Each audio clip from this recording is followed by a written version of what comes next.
Hey, welcome back to another Blues football phoning. Loads to talk about Blue Houses, but you ain't going to believe this lineup again. It's an absolute belter. So, joining me tonight is only the Blues lover. How you doing, son? How are you, Jay? You're right, brother. Yeah, sound you? All good? Yeah, man, I'm good. Good to be back on the stream. Welcome to everyone what's in the comments, watching at home. Hope everyone's well. Yeah, loads to talk about, man. It's been a busy 7 days, I'd say. Yeah. Loads to talk about, man. Looking forward to it. We've literally gone from hearing nothing to half a squad and plus more in the space of days, isn't we?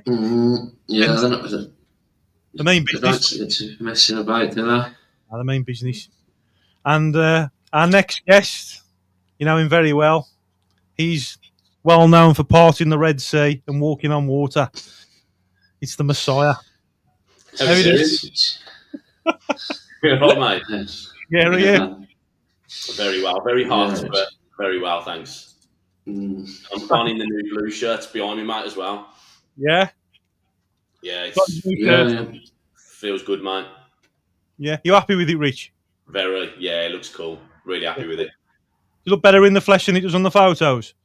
I think both, mate. I really like it. It looks really cool. Really, really cool. Superb, mate. And our last guest joining us, well, we've got another one coming on a bit later on. And our next guest is Neil from Blue Tube. How are we doing, mate? Hey, gentlemen, how are we? Nice to see everyone out there. See you, mate. Thanks for having us on again, Jay. I'm looking forward to seeing what everyone thinks in the comments tonight of what's been going on down the Blues, because I'm happy as Larry, I am. To be honest, Neil, we've all missed you, mate. Yeah. Yeah, okay. No, we have. So where you been, mate? What have you been doing? Nice to be missed. I'll try not to do it again, I promise.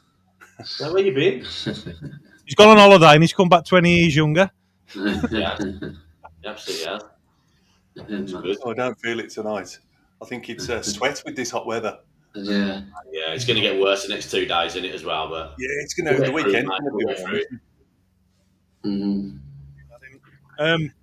Yeah, so we've had more news then, lads. We've had a lot of signings since the window's open. We've literally gone from no news to like pretty much half a squad, and then plus another couple in weights. It's mad, isn't it? And then obviously now we've got news of players that potentially might be going. And tonight's going to be like looking at the formation, the players and stuff, and what you guys think. And I think there's going to be some players that might go that might hurt certain fans who are attached to people. I think they're going to be a bit ruthless, but they've got to be nice. They've got to get the right calibre in for this new season. But I don't know about you lot, but I feel a lot more confident in the Championship than the season we had before we got relegated with this squad. Well, you can make was it 5 subs in the Championship now? Is it? Yeah. You can make like 5 subs, can't you? So we need like a starting 16, really, don't we? Obviously, the starting 11 and 5 on the bench, so we need them 5 to be absolutely superb, or even the 9 actually. So that's why they're doing what they're doing. But I don't think we could have imagined the players we're getting and the calibre that we've got. They're ready to make it a start on the Championship, aren't they? They really are. Yeah. They ain't need to mess around, are the lads? They never were. No. We've just kept that momentum going from last year when we were building a Championship team. It looks like we're building a Premiership team now, doesn't it? And that's exactly what they said they were going to do. So, like I say, I'm so happy with just being linked with some of these players. I was happy with just to think, look at the type of player we've gone after. But to get them over the line, because let's face it, the season's gone by, we've been linked with players before, and it's just fell by the wayside. But these things started to sort of come to fruition with Jay Stansfield last year. I mean, I was talking with Ben today, and we were saying they dragged that Jay Stansfield thing out last year, didn't they? Right at the death, we had that video from Tom Wagner, and that was just like fairy tale stuff, wasn't it? I think he flew in to get the deal. That was like a movie, that was. Yeah, he flew in to get the deal, didn't he? I think he went over the budget, so he had to fly in to get it done. That's why he's left so late. But that was just the start of everything. When it last season, it was great when we got him. Well, that's what I love about it now. I mean, what owners get involved of, not going down to get a play like that. And, we've seen last season marching down to London to try and get the stadium plans going. What kind of owner does that, really? Sits in the away and buys an open bar for fans, all kitted out. It's just, you couldn't rise it, could you? Like, we've been waiting for this for years. Yeah. And everything's open and transparent now, though, isn't it? So you can actually see what's going on in the club. They're telling you what's happening, and he's leading from the front. So that's what he's doing. I mean, he's the face of United anyway. So you'd expect him to do that as like the front man. But he's gone above and beyond, and he's so likeable and personable, isn't he, as well? I mean, for a billionaire to go into like the local pubs around the grounds, he's unheard of, isn't it? But he loves it. He absolutely loves it. He doesn't have to do that, He could have just put money behind the bar. He didn't have to go in. He could have been absolutely the man, like that Chinese bloke who we never knew who was in the end anyway. He could have been that, couldn't he? Just pulling the strings and not even turning up. But he's got involved and he's become more than passionate about it. I mean, he's become a proper Blue Nose, hasn't he? He's fallen in love with our club on the face of things, by the looks of it. And the fans as well. They're looking now as what we've been through as well, and that's only because of the kind of person he is. He's obviously successful, but he's not like a typical person who's got a lot of money that doesn't make time for people. He's just a genuinely nice person, and he'll make time for anybody. He'll take photos with anybody. He's interacting with the fans, and he even said at the open houses, it's literally an open Q&A. You can ask me wherever you want, and that's the kind of person he is. So he understands, he gets it. He wants the club to thrive. It's the American way, though, isn't it? He's shooting from the hip, and he's fully immersed in what's going on. With the fan experiences, I think even with all the stuff that happens on Twitter and all the negative comments he reads, I think he takes that and he wants to say "F you" sort of thing. I'll show you. I'll show you what we're going to do. But he thrives on negativity, doesn't he? He thrives off that lot. Yeah, that's what makes him, do what he's doing. And I liked how we mentioned it before on a previous podcast when he was on about the stadium that will never get built. And that was the first sentence before he even started talking about the actual, what they're doing, the proposals and stuff. And I was like, yes, Tom, yes, go on, love it. Absolutely love it. But yeah, so we got some players that are going to be potentially going, boys. So start with you, Nick, if you want to talk on what your thoughts are and stuff about it. Yeah, well, I heard today, and it kind of makes sense about. I mean, other than the obvious ones, the likes of Tyler Roberts, Sanderson, Longhello. I think Longhello's gone today, hasn't he, guys? To Motherwell. Other than the obvious ones, so I heard Samstead may be going out on loan. I mean, I wouldn't like to sell him. I think a loan deal would be great. Considering we've got that Samuel Saiz or however you pronounce it. He's a right back, but also can play right wing. Then you've obviously got Ethan Laird. So then you're talking like Emil Hansen. I think maybe may go or may go out on loan. I'm trying to think who else. So you got Bielik. It's a really difficult one with Bielik. Club captain. He stuck around when things got tough, when we got relegated. I really like the guy. He's a leader. But when you've got the likes of Phil Newman coming in, obviously Clara, I think it's definitely going to be them two starting. I think Newman will be starting on the right of the two centre backs, and Clara will shift over to the left because he has played a lot of games as right back as well. Newman has. So I'm still hoping that we get Ben Davies in before the transfer window shuts. And then you're kind of like Buchanan. I think he's back in training. So maybe we might not be looking to bring a left. I mean, I was just talking to you when Jay for the lads come on. That I think I wouldn't be surprised if we get a left back coming on loan, like a young up and coming left back, maybe just for cover. And then you kind of like talking, you know, Tyler Gardner-Hickman. You know, what's the crack of him? Great player, great utility player. Yeah. Will he stick around? I think he will. Yeah, I think he will, Rich. It's just like, you know, you want these players to be getting game time, and I think one thing what we've got to remember this season is, and as fans, is listen. It's, you know, some of these players what done the business for us last season are not going to be starters. Yeah. Do you know what I mean? Tommy Doyle. I mean, I don't know. For me, he's one of the. Other than Kyogo, then you go then Doyle in terms of the best signings we've done this season. He's got to play his way into the side, in my opinion, because you can't. I mean, you can't. Listen, I'm not Chris Davis, but I wouldn't imagine. I would imagine we start this season with Paik and Iwata, you know, unless Tommy Doyle has an amazing pre-season and pushes one of them two out. The three behind the striker, you know, you kind of like, what do you do with Keisha Anderson? Now Gray's coming. Does he keep Keisha Anderson around, or, you know, Emil Hansen as well on that left? Or, you know, is he having three? Because if you look at the teams what have got promoted from the Championship, they've had strength in depth.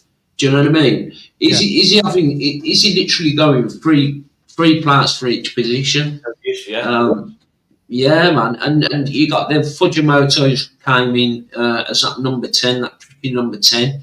I done like a breakdown of him, and I wasn't too sure of him. I'm really looking forward to seeing what he offers. Really small guy, you know. Tiny guy, but could do bits. You know, as that number 10. Then you go to the right of the three behind the striker.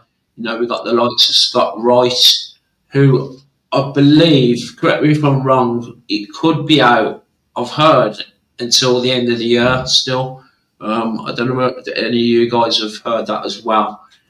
Who is that? Sorry? Scott Wright. Yeah, I heard that as well, yeah. Yeah, and so you've got the you know, that Samuel can play right wing. I've put a little team together what I think he may, you know, potentially start with. So maybe even a right winger could come in. And then you've got the striker options. I mean, we're absolutely blessed for strikers. You know, me and Neil and Ben were talking about the other night. We've got kind of like every kind of striker you want. You know, from your Alfie Mays to your Lyndon Dykes to your Stansfields, now to your Kyogos. So, I mean, I expect that Kyogos to start. What, you know, as a 9. And kind of what do you do with Stansfield? Do you drop Stansfield back in as a 10, but he doesn't really play as a 10. He's kind of like a second striker, maybe. Isn't it, anyway? Yeah. Or do you put Stansfield as a 9? Nick, I'd love to see them swap sort of during the game. Yeah, I think it'd be fluid. They could get that side between them, and they'd be so tricky as a pair, wouldn't they, up front? Oh, it'd be a handful. If you can get the both of them on.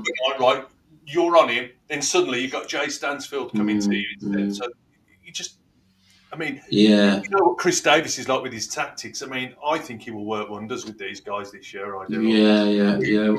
I kind of expect it. I expect Stansfield and Kyogo to start, and kind of like Kyogo pulling defenders out of place, and then allowing like Stansfield to kind of make room and finish the goals off as well as Kyogo will finish the goals off as well. But it'll be really interesting, and mate, I mean, there could be a point for Fujimoto to start on the right, kind of drifting in because we have that kind of the right back is so high and wide that the right winger usually drifts in, and then you kind of like have Stansfield and Kyogo as a sort of a pair up top, So, but I don't know. It's going to be interesting to see what he does. I'm sure he's going to mess around and tinker with things in pre-season, and yeah, we've got plenty of options. I think is the main point. Neil, there's that many options that are becoming available to us now. You just can't guess. I would think that even Davis isn't sure how he's going to be playing this at the moment. He won't. I mean, he'll have an idea of what he wants in shape-wise, although we've seen that he does change shape as he needs to. Like we saw mostly at the start last season, we had a plan A. We didn't have a plan B, did we, to start with? And then suddenly, as we evolved, we sort of developed plan Bs and Cs, luckily, which we needed to do. I've touted with, if we got Davis in as well, would he play the three of them as a three at the back with wing backs? Or would he sort of use Newman more as the right back, which is what Alex Dickey was saying on the podcast I was listening to today, because he spent a long time, Newman, as his right back, and effectively a good thing for him, he's pacey, and he's very quick, isn't he? Yeah. Could do that, couldn't he, really? Could do.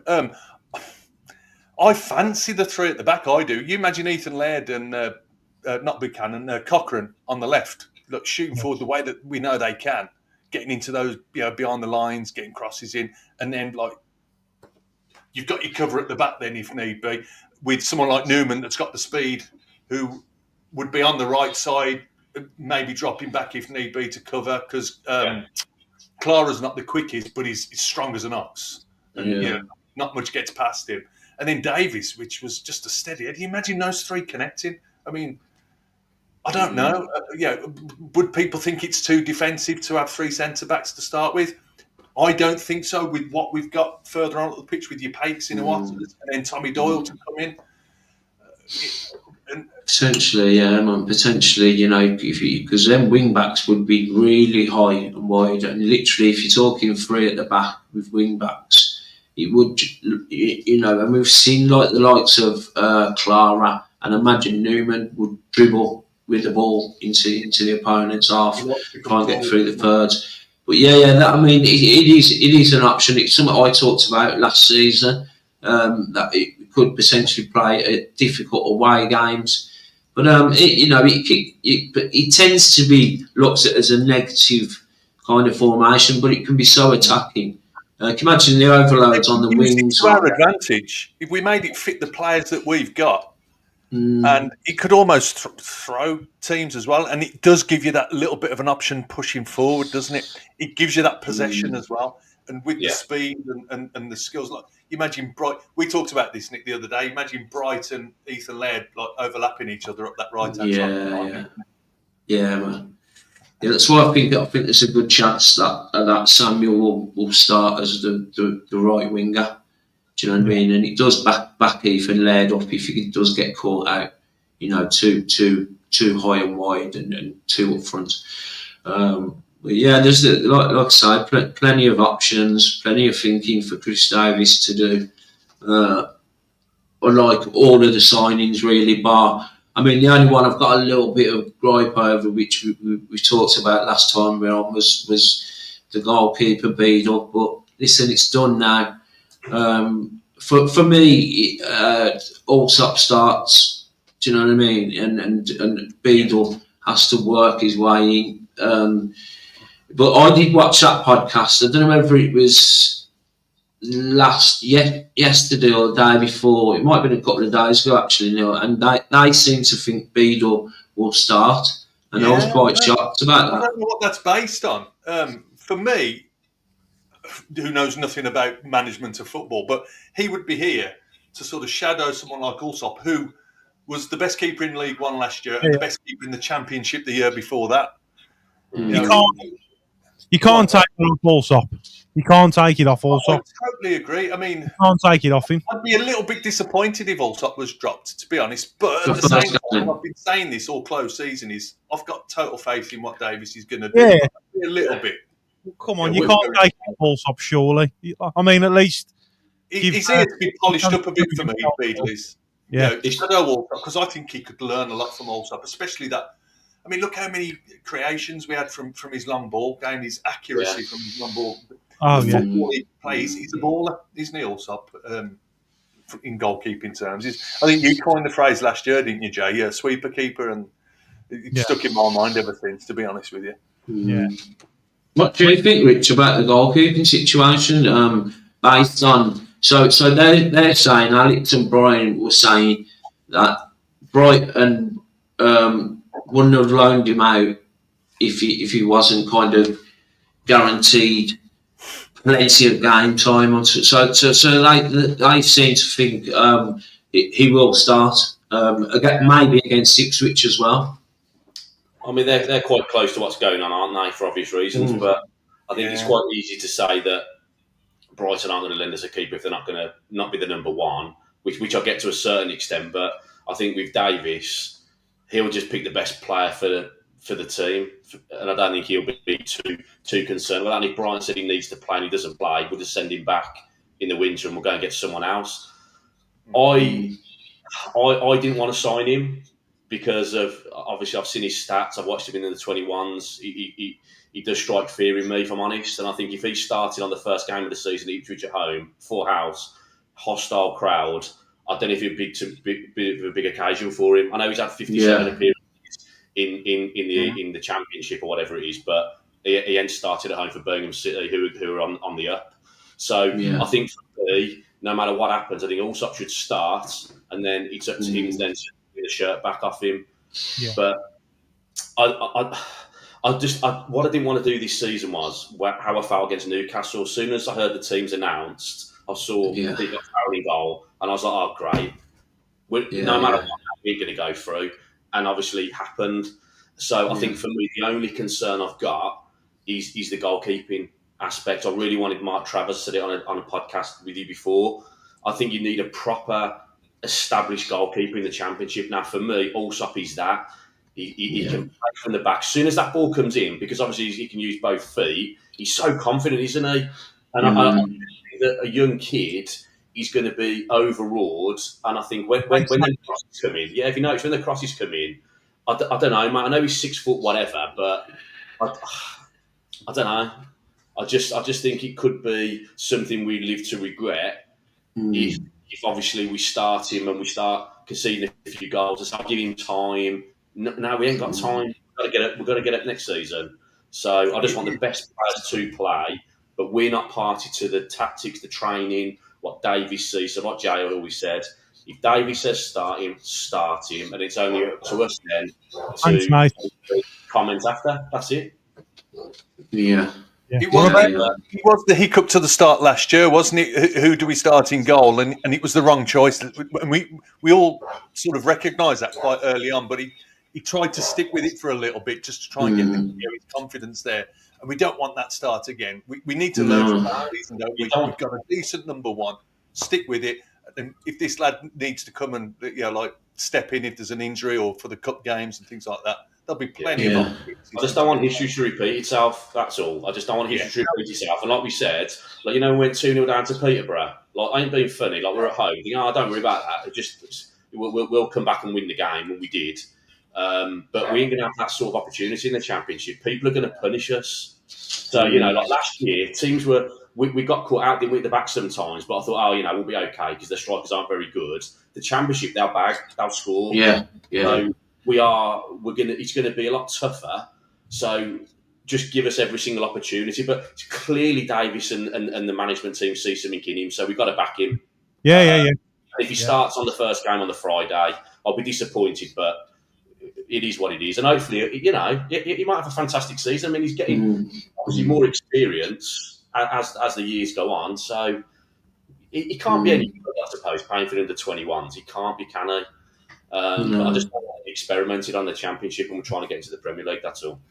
What about players that will go? Rich, what's your thoughts on that? Because obviously we was talking about this earlier as well, and we've got more than we need now. So at the minute, we're going to have to lose something. So what's your thoughts?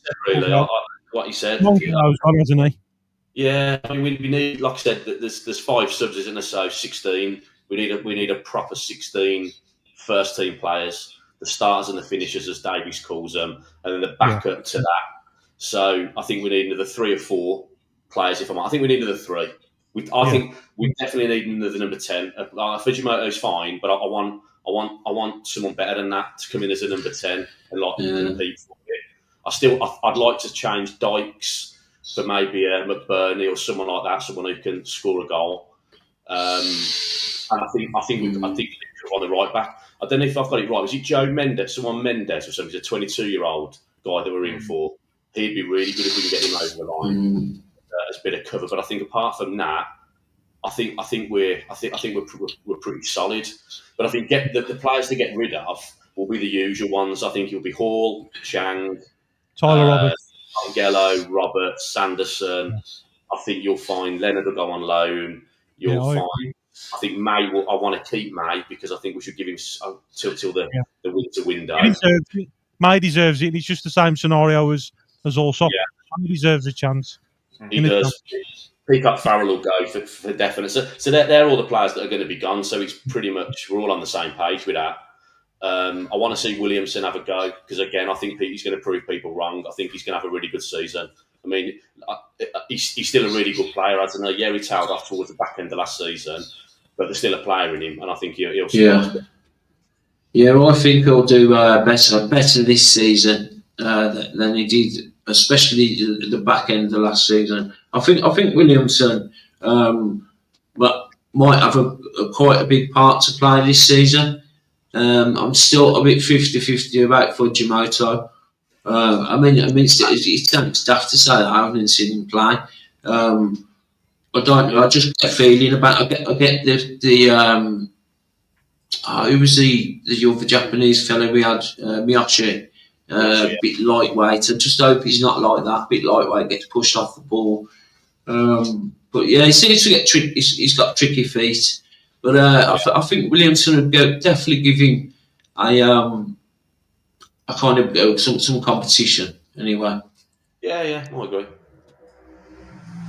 I think what's nice is it's a good headache to have, isn't it? Let's be honest with you. We're talking about this, but I think anyone else in the championship would change places with us and in a heartbeat, wouldn't they?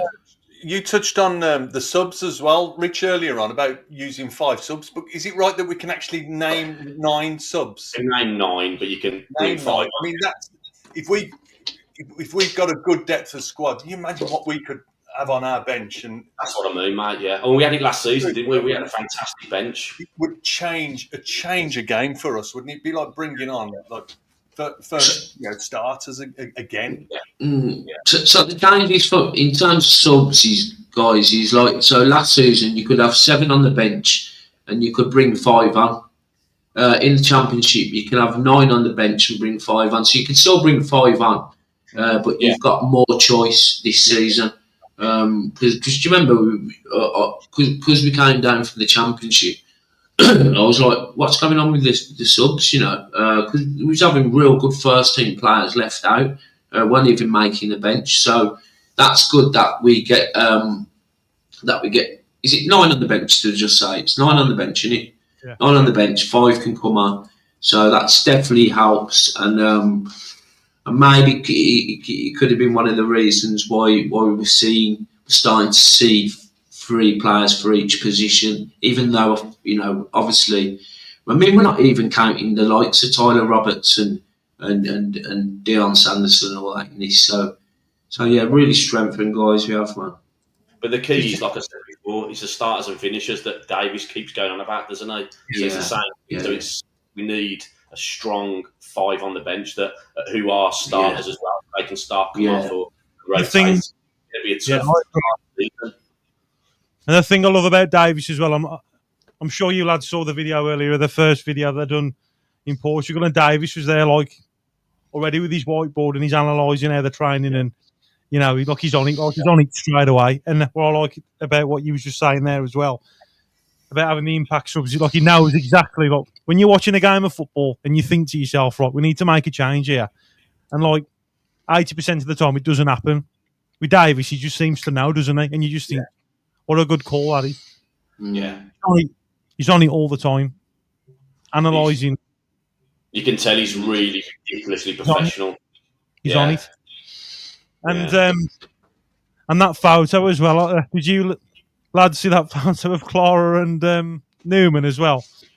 I looked at that photo, right. It reminded me of Rocky 4 when Drago was saying if he dies, he dies. I was like thinking of. You wouldn't want to go up against them, would you? If you're an attacker, you wouldn't want to get attacked by them, would you? I was like, I'm trying to score against them. Fucking hell. Mate, they look mean, don't they? They look like they want to hurt you as well. Not all off you, they want to hurt you as well. I wouldn't like to get past them too, would you? No. I was going to say, I don't know why we're worrying about which keeper we have, because the keeper ain't going to touch the ball, is he? No one's going to get past him. No, that's right. That's true. That's probably why they're getting beat. I'll never forget. I'll never forget when me and Woody spoke to Clara. Like I got him on the microphone, like, and I was talking to Clara. And like, and after we walked to Alec, Woody looked at me and he went, "He's a bruiser, isn't he?" He is, man. Yeah. We're looking good, aren't we? The team looks stronger. Do you know he's going for more athletic players, isn't he? Like strong, fast players. So you know what I mean? We lacked a lot of pace last season, but we're going for proper like athletes, aren't we? That's the players are strong there. That you know they're proper athletes, so it can only be good for us when we get our first 3 points against Ipswich. And the thing is, there's going to be no, like, when we're bringing subs on, they're going to be fast and powerful as well, do you know what I mean? So it's going to be 90 minutes of high-intensity football. You know, we at times last season, although, you know, we've done brilliant, we smashed records left, right and centre. There was times where we had to bring, like, the likes of Djukovic on or, other players what kind of just weren't the type of player you need to bring on. I think like what Rich said, the 5 what come on will only add. Do you know what I mean? To what's already out there, and we'll finish teams off. You'll finish teams off, man. The thing is, we won't go defensive because that's not in Davis's nature. You know, he wants to attack, he wants to score goals, he wants to go out and play for draws, things like that. The players we'll have on the bench will be look at the forwards that we have got. You can pick if we are finding ourselves chasing a game. You know, May, Dykes, depending on what type of nature of forward you want to play. You know, we're going to have those options on the bench, aren't we? That's what I'm looking forward to. I'd love to swap Dykes with Bernie, mate. I like McBurney. He's like a Dykes, but he can score goals. If we could like swap him, then great. But I said last season Dykes had earned his money, and he did, didn't he? He scored the winner to get us into the final that we don't talk about. But he's one of them players, and he can play, but he needs to have a good season. We need to have a good first half of the season, as otherwise we'll move him on in there. Regular. I think he needs regular football, and he's not going to get that in this squad. I don't think. No, he won't. No, he ain't get it. He's a target man, and we don't play like that. But then again, if we're throwing players on at the end and we're changing it around, we might want a target man for someone to run off. So, yeah, definitely, man. Is that the new away kit? Yes, I thought it's on this away kit, guys. Yeah. Have you not seen it, Rich? I found it one of the sport shops today, wasn't it? So it's mad. So this is in the sport shop. So it's Blues away kit. I think it's it's crazy that they haven't done it. I mean, I don't know how it's been leaked. Yeah, no, it's definitely in the shops as Blues away. There's a lot more pictures of it. I like that. Yeah. I really like that, and I like it because I like how they've got the small leaf alliance band going down the one diagonal stripe. I like that. I'm glad it's white as well, because we said about the predominantly white background on it. I like a white. Yeah. I do like the white away bit. Yeah. Always like the white bits. I like how they've kept. There's no way a shop would put that on when Blues haven't announced it, mate. It's not a hoax. It's bargains. No, honestly. The story is someone's gone into, I think it was JB's, wasn't it, Neil, or something like that, and saw that, and it's on display, being sold, and it's like, well, we can only assume that it's the new away kit, and maybe someone buggered up and put it on display too early or something, I don't know. Well, they definitely have, because it has to have an announcement from the club, doesn't it? That's a marketing... That's what usually happens. Be interesting. Yeah. Yeah. I don't know. Yeah, it's a bit mad. It's a nice shirt. I think that's a hoax. Should we? No, I don't know. Yeah, man. Go for I it. don't know. Something don't smell right there, but if it is, it's a nice kit anyway. Yeah. It's the first time that's ever happened, isn't it? Where the kit's come out and been sold, and the club haven't done an announcement. Yeah. So it is kind of strange. When I first seen it, Rich, I was like, "Nah, that can't be right." And then other people get posting it from other shops. I was like, "No way."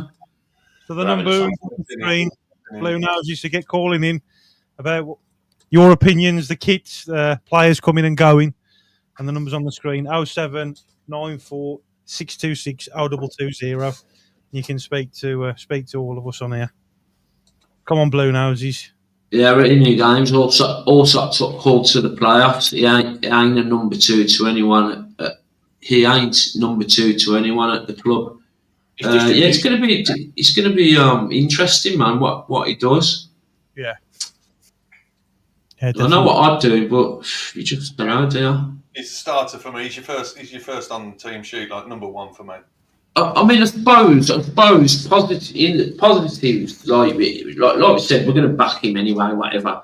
But he's got the full pre-season to learn what a Blues goalkeeper needs to do. You know, them long balls to Laird and the playing out from the back and stuff. So he was shit. yeah, he did, mate. Yeah. Hello. Hiya, Jay, you alright? How you doing, Chris? I'm good, thank you. How are you? How are you, Chris? We got Hiya, Nick. How you doing, mate? How are you, mate? You all right? I'm good, thank you. You? Yeah, I'm good, mate. Good. Yeah, like an hello to Rich. How you doing, And mate? hello. Yeah, you're right, mate. And hello to Neil? Is it? Neil. Yeah. Yeah, hello, mate. How you doing? Right, mate. Yeah, I'm You good. won't be a Thank podcast if Chris never called up, you know. I like it when Chris rings up. Yeah, you know, like I was going to say, you know, like I'm happy with the signings we made. You know, like I'm not sure about Beadle, but you know, you got to support the manager and that, and Yeah. Yeah. Who's your favourite out of the lot, Chris? Sorry. Who's your favourite signing out of the seven we signed this transfer window? I'd say Kyogo, to be honest. Yeah. I was going to say I don't know much about Fujimoto, but you know we've got to wait and see because I played the Portuguese league in the Portuguese league. Kyogo's a baller. Yeah. Some of the goals he scored are unreal. Absolutely. Yeah. He knows where the net is, doesn't he? Oh, definitely. I mean, Fujimoto played at a decent level. Portuguese top tier, done fairly well last season. So yeah, we'll just have to wait and see. I think he'll be drip fed into the squad either. You know, I don't think he'll be. Yeah, Fujimoto. Yeah, not Kyogo. Kyogo, I expect to be playing against Ipswich. Yeah. Do you know what I mean? Yeah. Yeah. Any others that excite you, Chris? Sorry. Any others that excite you, that you're pleased with? I like that. Oasis Samuel. Oasis Samuel, is it? Yeah, right. yeah. Like I remember his goal against us, but you know, I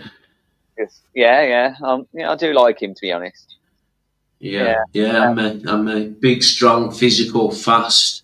Yeah. You know, even if we play him as right back, over Laird, I think it'd be great.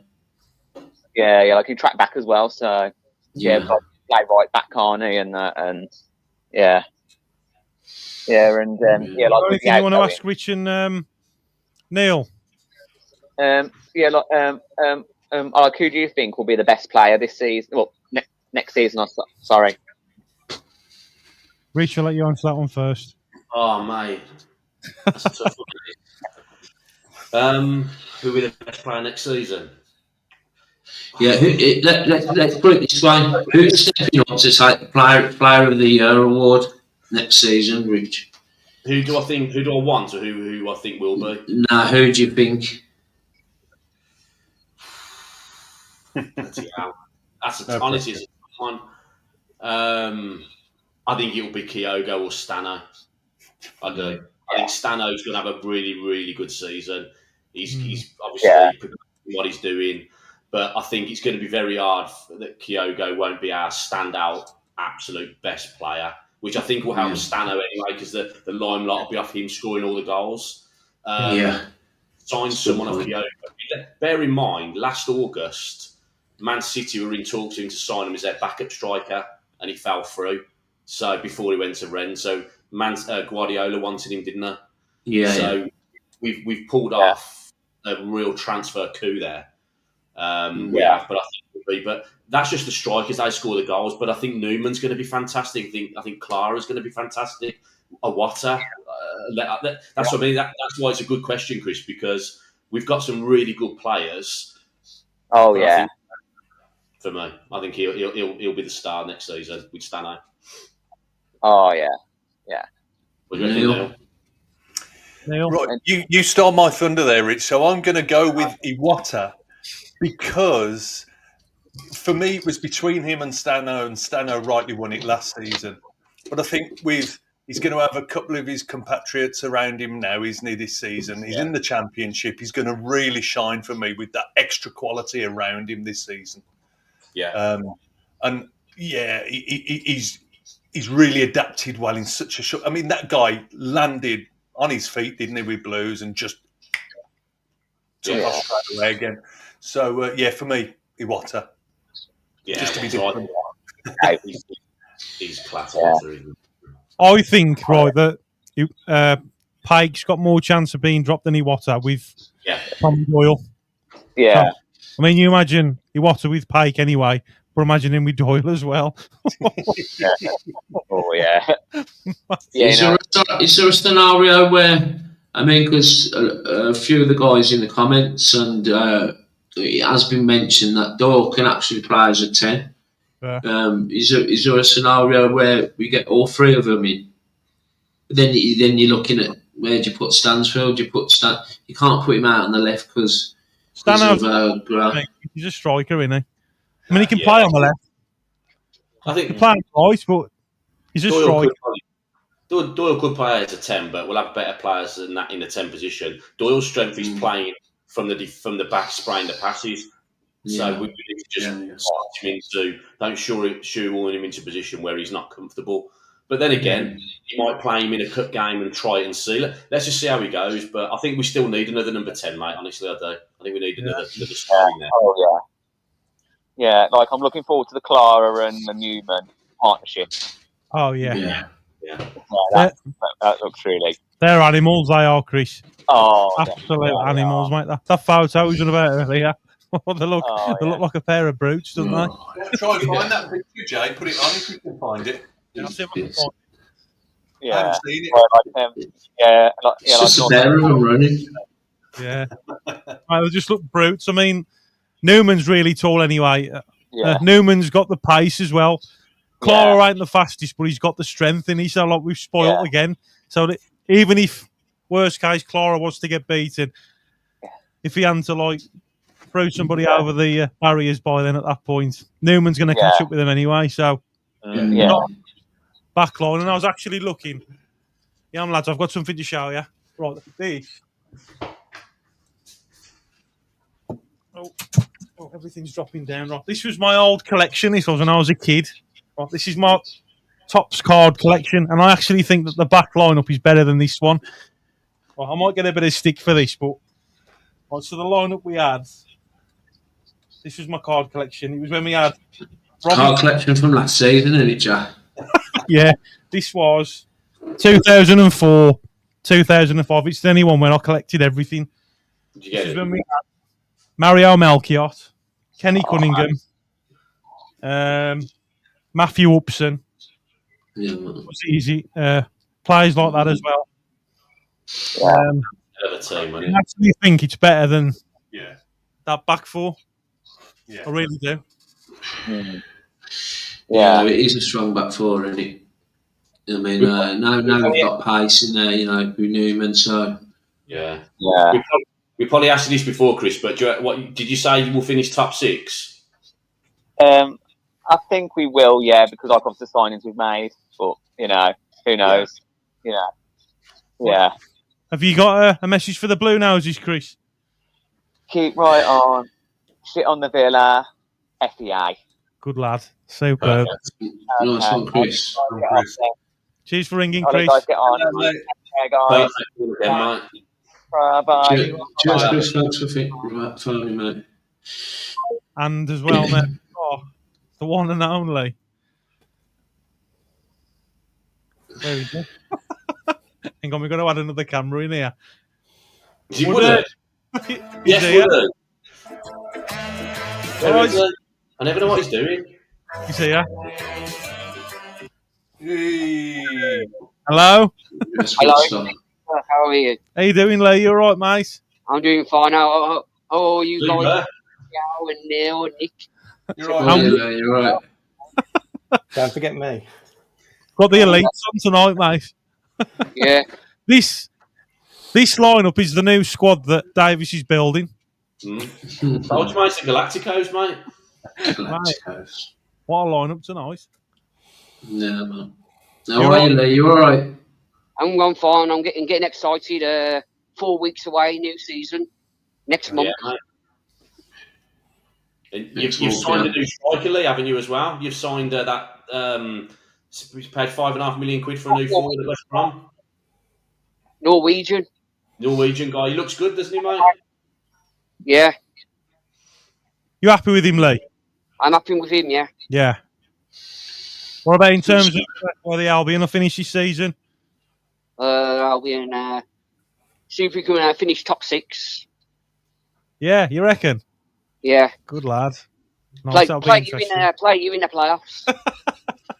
Yeah, that'd be good, wouldn't it? Holding hands, wouldn't we? Could you imagine that? Everyone going down to Wembley. Yeah. You know what?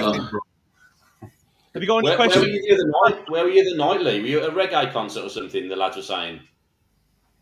I was. I'm going to one on the 27th. Okay. I'm going to sit down in Handsworth Park. Oh, cool. Oh, nice. Yeah, so nice, mate. Of July. Have you got any questions for the panel? Lee, you want to ask anyone? I do, yeah. Go on then, mate. Fire away. Yeah. Have you got any questions? Questions? Yeah. I think we'll do good this season and Blues. Yeah. The teams that watch out for this season are Blues and Wrexham and Albion. There as well. Yeah. Yeah, it's not a bad shout, mate. That'd be good, wouldn't it, if we all went, the three of us went up. Oh, you enjoy the rest of your weekend. And you, Lee. And I'll speak to you soon, Nick. And you, Lee. Yeah. Nice one, Lee. Thank you, mate. Yeah, Trevor saying he wants to play the World Cup. I mean, all these Japanese, they want to be in that World Cup next year, you know, guys. So they'll be giving it fucking Johnny Big Spuds on that pitch. They give everything as well, don't they? These Japanese guys. It's all about honour and that for them, isn't it? They go out there, they put everything in. Yeah, man. And you can see that with the ones that we've had. Yeah. I was a bit disappointed that we let Yakayama go. I know a few people have thought that, haven't they? I'd have loved to have seen him given a chance, but there was obviously some issue there, wasn't there? There was something he wasn't happy with, old Davis. Yeah. Communication, I think, wasn't it? There was nothing wrong with his ability. His ability was fantastic, wasn't it? Yeah. I mean, like, you know, we've got Demarai Gray in that position now, and he's exactly what we need. Running at player, skillful, can use both feet, get to the byline, can cut inside, he's got a great shot on him. So I'm really looking forward to watching Demarai Gray as well. We talked about who would be the picking up the Player of the Season award. I'd have probably gone for Kyogo as well, but next down maybe Demarai Gray for me. Hello. Hello, Kay. Hello, Nick. Hello, How you doing, Carl? Woody. All right, Carl. Hello, buddy. How are you, mate? I'm all right. We've got a right line up tonight, mate, haven't we? I can't believe it. I've got my eyes out. Can I It's not flip? for Wednesday night, is it? Yeah. Yeah, far away, Colin. I don't know. Nick should know this. Is there any VAR next season in the Championship? No. No, there isn't, mate. No, That's for that. thankfully. We'll have it No, next season coming though, because we'll be in the Prem. Yeah. Yeah. We're going. Yes, Rory. Rory's in the shop, man. Try and get on the phone, Rory. Yeah, man, Ring come in, on. brother. Have you, what do you reckon then, Colin? Is it what you expected so far? With the transfers and stuff, are you happy or? I'm happy. Yeah? Especially with Scott Samuel, the Cudder lad. Yeah. Yeah. He's a He's pacey a right back, brilliant, right wing back. And Newman as well. Yeah. I'm really happy. We've got a very pacey back attacking four, ain't we, like, as well? All of them ain't afraid to take the ball forward either, are they? No. Not one of them players. No. We're I think we're going to have a really, really good season. I think it's really entertaining, and I'm really excited to see how they're going to play together as well. We've got some cracking players, mate. They're all full of talent, all of them. Yeah. Every single one of them. You got to try and get down, Colin, this season, mate, so I'll get you a point. Yeah. Me one, mate. All the time, mate. It's on the ring. Have you got any questions for Woody, or Neil, or Rich? Oh. Just Neil, what's your channel called, Neil? If you don't mind me asking. What, the Blue Tube one? Is it called Blue Tube? Yeah, our football one's Blue Tube, the one I do with Ben. Oh, I can't get that. I'm on bloody TV. Oh, can you? No, I don't know why not. You've been cancelled, Neil. Are you following me on Facebook at all? I can send you a link if you are. Send him a link, Neil. If you can, put a link in the comment section if you can. Rich, it's been cancelled. It's been cancelled, mate. YouTube off, you're gone. Yeah, mate. I'd cry if he did. I love Neil. Yeah. I've got a question for Carl, Yeah. and this is for all the viewers that come in afterwards as well. What name would you have on the back of your shirt? Oh, got me Stansfield. Yeah. No, yeah. Number 28. You going to buy the new kit, Colin, or have you already got it? No, that kit is correct. What you just showed me, the white one. Yeah. I'll have that anytime. I'll have that one. Yeah. He's I right like up. that. Quite sentimental anyway, because it's got the small leaf line spanned across it, hasn't it? Yeah, That's the very first kit, weren't it? I like that. Sentimental. Anyway. Yeah, nice one, brother. Thanks for phoning in. No problem, Nick. No Love problem. Right, speak to you soon, Carl. Nice to speak to you, mate. So, Up the Take blues, care, mate. mate. Keep right on. Right. How we doing, Woody? What's he doing? I'm only a part-timer. would you shot it? You're either eating spag bol or getting your hair cut, mate. What time do you call this? I'll tell you what, there's That's really haircut. You seeing this? Yeah, nice little short back and sides. Flipping hell. Yeah, There's yeah. a Brazilian going on here. Would you? That's true. Haircut. Flipping hell. Bloody haircut, we're here. I'll start at 8 o'clock, mate. I'll tell you what, I've had my money's worth. Nah, it looks white, but Very sharp, mate. I like that. Look sharp, man. it looks white. Who would I have on the back of my shirt? I mean, I'm not one for really buying shirts or having names on the back of them, but I suppose I'd go for, I don't know, maybe Gray. Yeah, Tamari Gray. When we did the interview for Stano, when I was interviewing Jay and Stano, I told him that you're the reason why I've got your name on the back of this shirt. Because if you sign for Blues, I never thought it'd happen. I was a massive fan of him and still am in the Championship and what he'd done for us. But because he signed for us on deadline day, And because we went to a wedding that night and the room we stopped in was number 28, it was just fate. And I was like, yeah, got to get this. Stano on the back. Yeah, I was.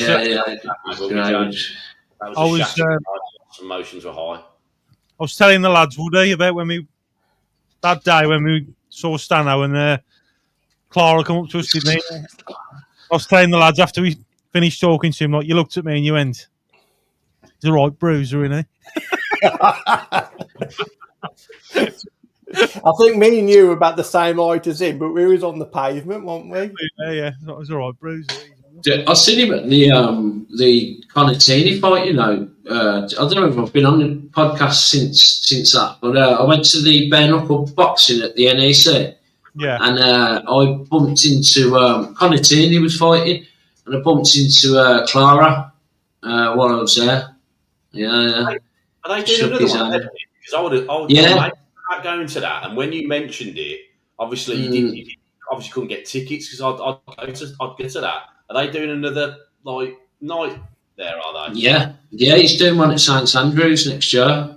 Oh, cool. Which is going to be amazing, man. It's going to be amazing. Right, it's £60 a ticket, but it was some night, mate. It's absolutely lethal, and that kind of scene was class. You can get it up on YouTube. Absolutely bashed Danny Christie. Yeah. Hello, mate. What How you doing, Town? Are you good? I've been sat here listening to you lot on the fucking phone. It's been waffling on it. How are you, Tone? I'm fine, mate. Good evening to you all. Evening, mate. Right, What do you think of the lineup, Tony? I think it's fucking great, mate. I told you, lads, they love it. Be a TV program soon. This is like the Blues team this season, isn't it? Town. It's unbelievable, mate. I've been on my one day with a Wrexham. Have you? What have I been saying, Town? Well, it's surprising as well because they're doing crap in Australia. No one's buying tickets. Really? Yeah. So it's a long way to fucking go when they're not getting the support they expected. Yeah. But, they're on tour. Did you say that they're on tour? Did you say, Tone, in Australia? They're going to Australia, but they're struggling to sell any tickets. Sell tickets. Yeah, they should have gone to America. Did they get to America last season? Yeah. I think it's a big mistake going there, but there we go. I can see. I suppose you can see why, but yeah. I don't know. They seem all down again anyway. But I went down to golf the last 2 days, and I took a load of Monopoly money. Nice. Have they signed anyone yet? Yeah. Hardy. I mean, Signed David Seaman in goal, I think, haven't they?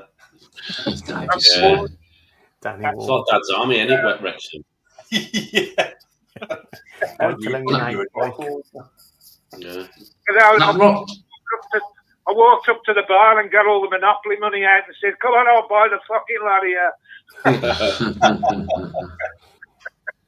I think that Ryan Hardy's not a bad signing out of the ones I've seen. I haven't been keeping an eye on them, but that Ryan Hardy's a decent striker. Yeah. What do they think about him? So they're happy with him. They've got to be happy with him, surely. They are, yeah. I wouldn't be because not for us, but for them. Maybe last year in the League Division 1, I think he's an average championship player. He wouldn't be that bad, let alone a team. And I'm not, if I say that to them, I just think I'm being fucking big-headed. You know the score. It's all coming again, innit? Oh, we're buying the fucking league and all this and that. I could or fucking buy it. They could buy it, so why not? They all seem they're very, very quiet this year. Very, very quiet. They seem right down. So Penny's dropped, I know, isn't it? something's going on. Penny's dropped. We got that old thing they're saying as well. Oh, you're buying the players that we want, and I said, oh, for fuck's sake, I think we take no you one. You know, fucking hell. Get the They're all volume. right. They're just down. How are you, Tone, as well? Are you all right? I'm brilliant. I've said the last few times I've never felt better, mate. Really? Go on. I am following a path now. I ain't going to go in, but I'm following a path now, and it's absolutely fucking brilliant. I've never felt calmer. Even when things go wrong, I'm just, fuck it, who cares? And I've got that attitude now. I'm drilling it into myself. For fuck's sake, you're retired. Just fucking enjoy life. Doesn't fucking matter what happens now. If something doesn't get done, it doesn't get done. If you want to go and play golf, go and play fucking golf. And that's the way. I've gone back to my proper diet, my herbs and spices, and I'm dropping weight again. I've had a fucking great training session this morning, and I never planned this. I just went in there, fuck it, I'm going to start. Good man. So life is really good at the moment. My fucking golf's great. Good. Nice to play the weather, isn't it, mate? You've been the golf in this weather. The only thing that's pissing me off is having to come back and here we're fucking signing someone else because you have. I love it. Fed up I'm fed up of the names now. I know, your phone's pinging every 2 minutes. Blues are signed, blues are signed, blues are signed. Yeah, I know. They're asking me, well, who you signed? I said, I fucking don't know the names now. I said, they're all fucking brilliant. Yeah, we're going to have a good season again, ain't we, Tony? Well, I was a bit the names when we play them. I was a bit over the top with 112 points, but so I've reduced it now to 111. Have you got anything to ask any of the lads, Tony? We've got Woody, Nick, the Messiah, and Neil. Yeah, look, I was interested in your thoughts on who's going to be Player of the Year because you could pick virtually anyone, couldn't you? But I don't know. I really don't know with that one.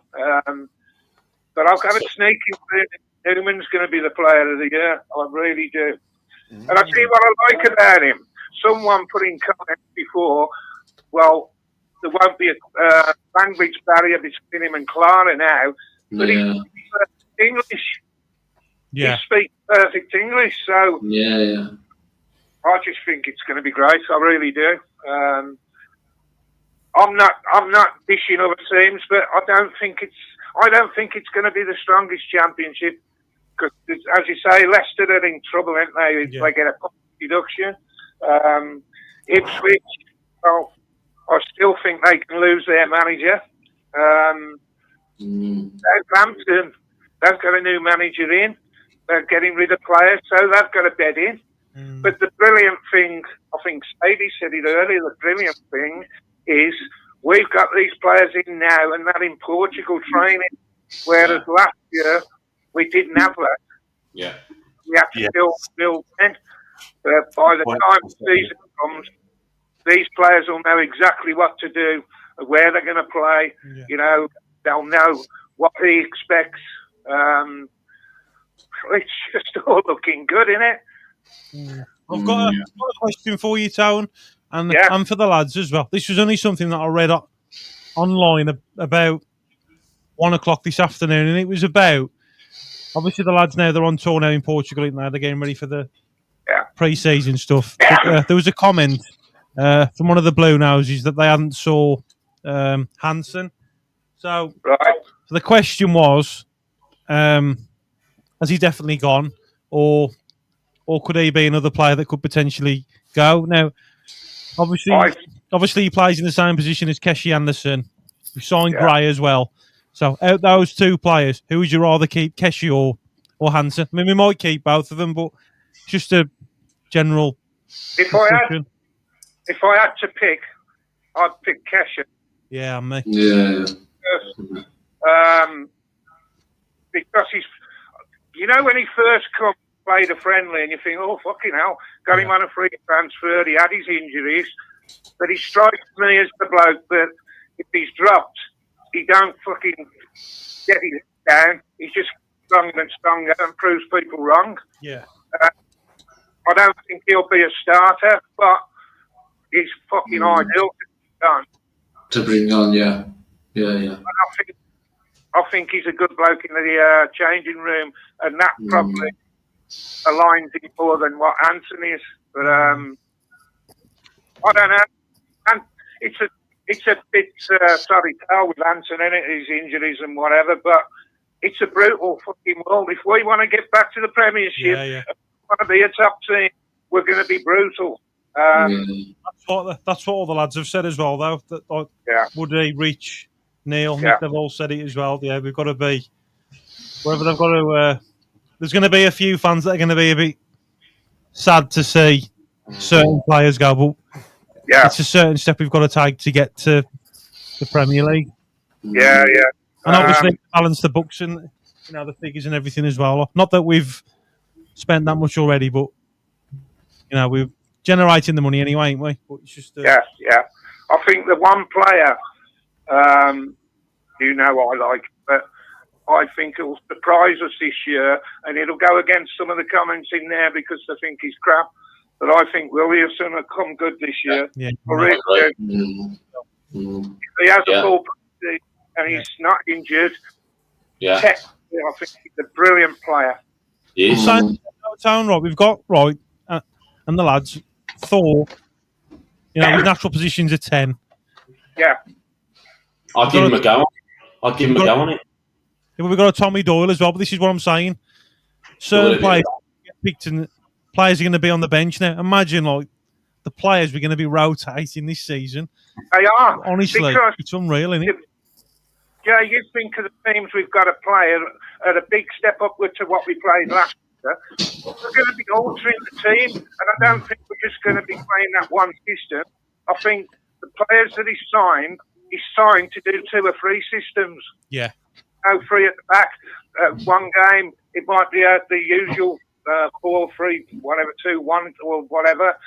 And then I think a lot of the times we're going to go with 2 up front. Yeah, definitely. I think that Samuel is going to be a right winger. I do. Everyone's saying, well, Ed's played well. I have got these things. I think they're going to both play together. Yeah. So Ed will probably start at right back, and then Samuel further up, but they'll swap. So Yeah. One goes forward, one drops back. There's so many things we can do with this squad. It's unbelievable. Yeah. But I still think in enough of Williamson. I know he cleared off at the end, but even when he come on and he weren't at his best, he still creates chances. And the thing about his heading ability, don't you think these staff will be fucking working him on it to get in and get Eddie? They're not article, are they? Yeah. They've got to play the Blues way. So there's nothing but positives. There just isn't. I play a game with myself to find a fucking negative, and I can't. No, I agree, mate. Come on, Rich. Come on, Woody. Come on, Neil. What I would say, chucking my hat in the ring here because I'm a bit late to the party, look at the goal contributions from last season with Keshy Anderson, with Emil Hansen. Yeah. And if that doesn't tell you enough who I would prefer, I think like Keshy Anderson, and I've said it to his face, I think he's the most improved player since I've seen Shay Adams down there. And to say that we got him on a free was it's a steal. I think he deserved his chance. I know he's only got 1 year left on his contract. Emil Hansen, to me, was too predictable. He kept cutting in and favoured his right foot crossing in. And a player that's only one-footed you're always going to defend well against that. It wasn't good enough. I think he scored one goal against Bolton, good goal, give him that. And I think he scored one against Shrewsbury as well in the 4-0 early doors. But the other Woody is Anderson can play left or right. Anderson has got that. He's quicker. Like, he's unpredictable, but he's got end product as well, which I think Yokoyama. He was a bit of a magician, but I think Keshi does all the dirty side as well, and I think he definitely deserves his place in that team. But obviously behind Gray, we'd all predict so with that. You watch Keshi though. I mean, he's another one, like Clara. He'll get stuck in, he will. All ease. And I think my biggest thing with him, from what I've listened to him and watched these snaps when they're training and did different stuff, he's great with the players. The players love him. Yeah. So he's the one to be in there teeing them up. And he does these odd things on the pitch where you just think, remember that goal, I forgot who it was against now, where he just sort of got it on his knee, flipped it up.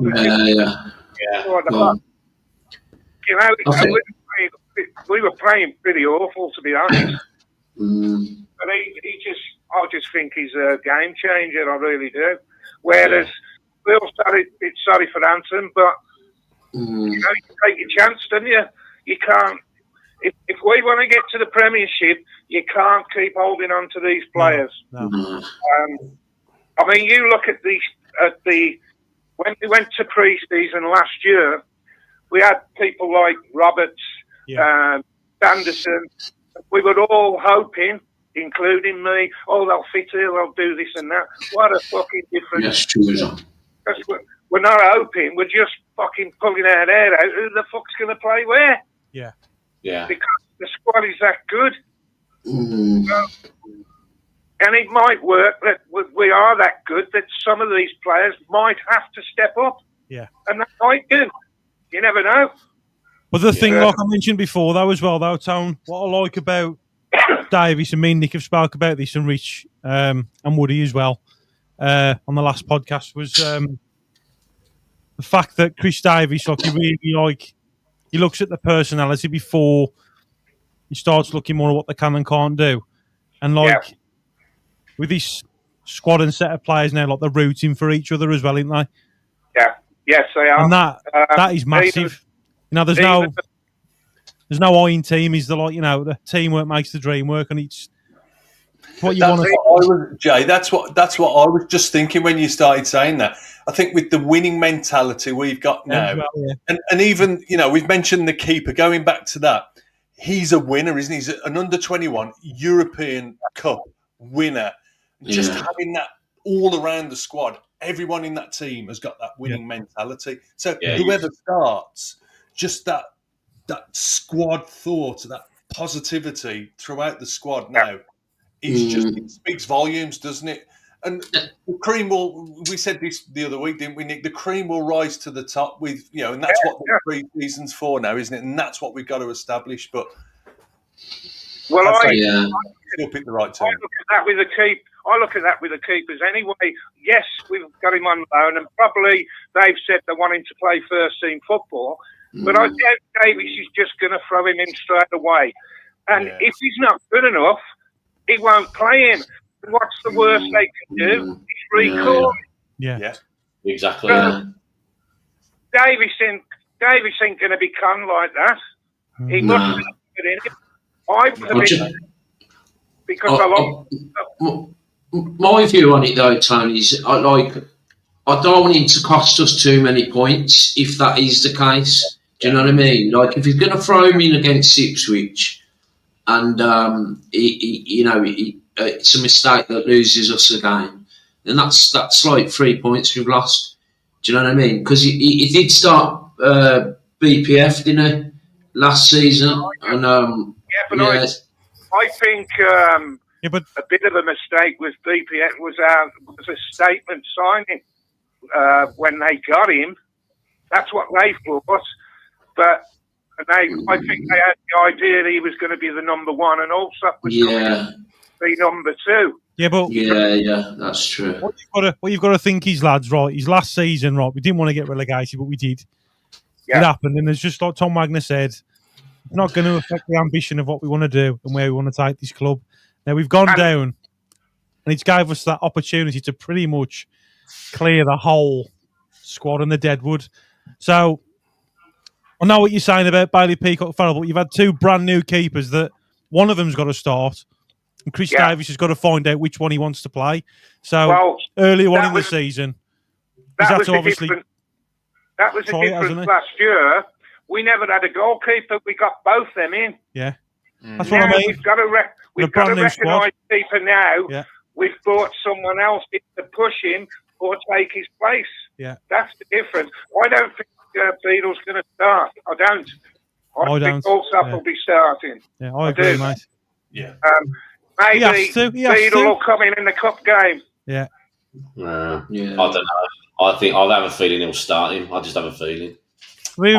I think that this pre-season, he's got a good time to make his decision, and whoever gets the number one at the start, they deserve it. Yeah. And what we love about football, it's all unpredictable, and we don't know the results. We don't know if goalkeepers are going to do clangers.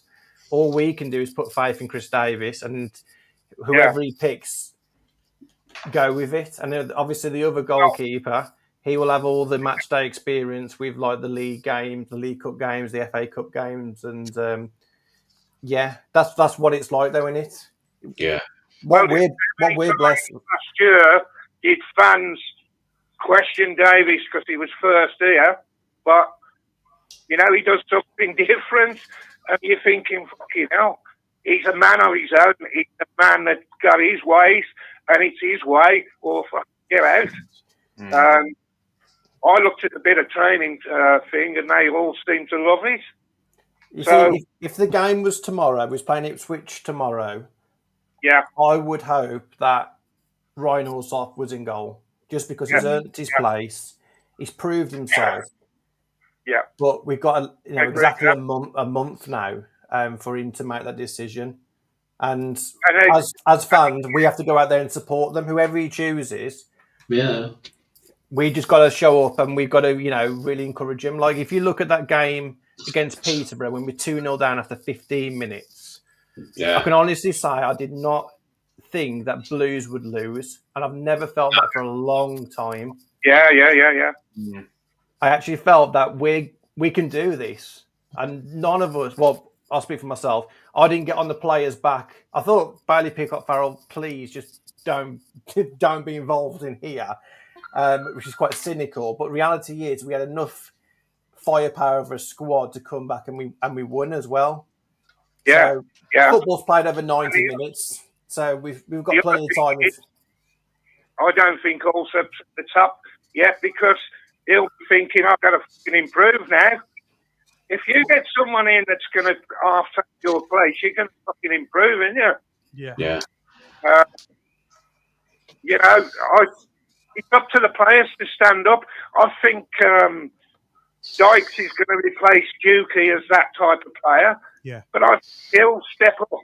I don't think he's brilliant, but we might need him in that role in some games, if he starts there. But the squad is... But I still don't think we're finished signing yet. I don't. Yeah. What's your message for the Blue Nails who's watching town? Oh, fucking hell. Just don't boil over with excitement. Just smile at every fucking thing. Like Mr. Wagner. Oh, that's who I'd have on the back of my shirt. Wagner. Tom Wagner. Fucking all day.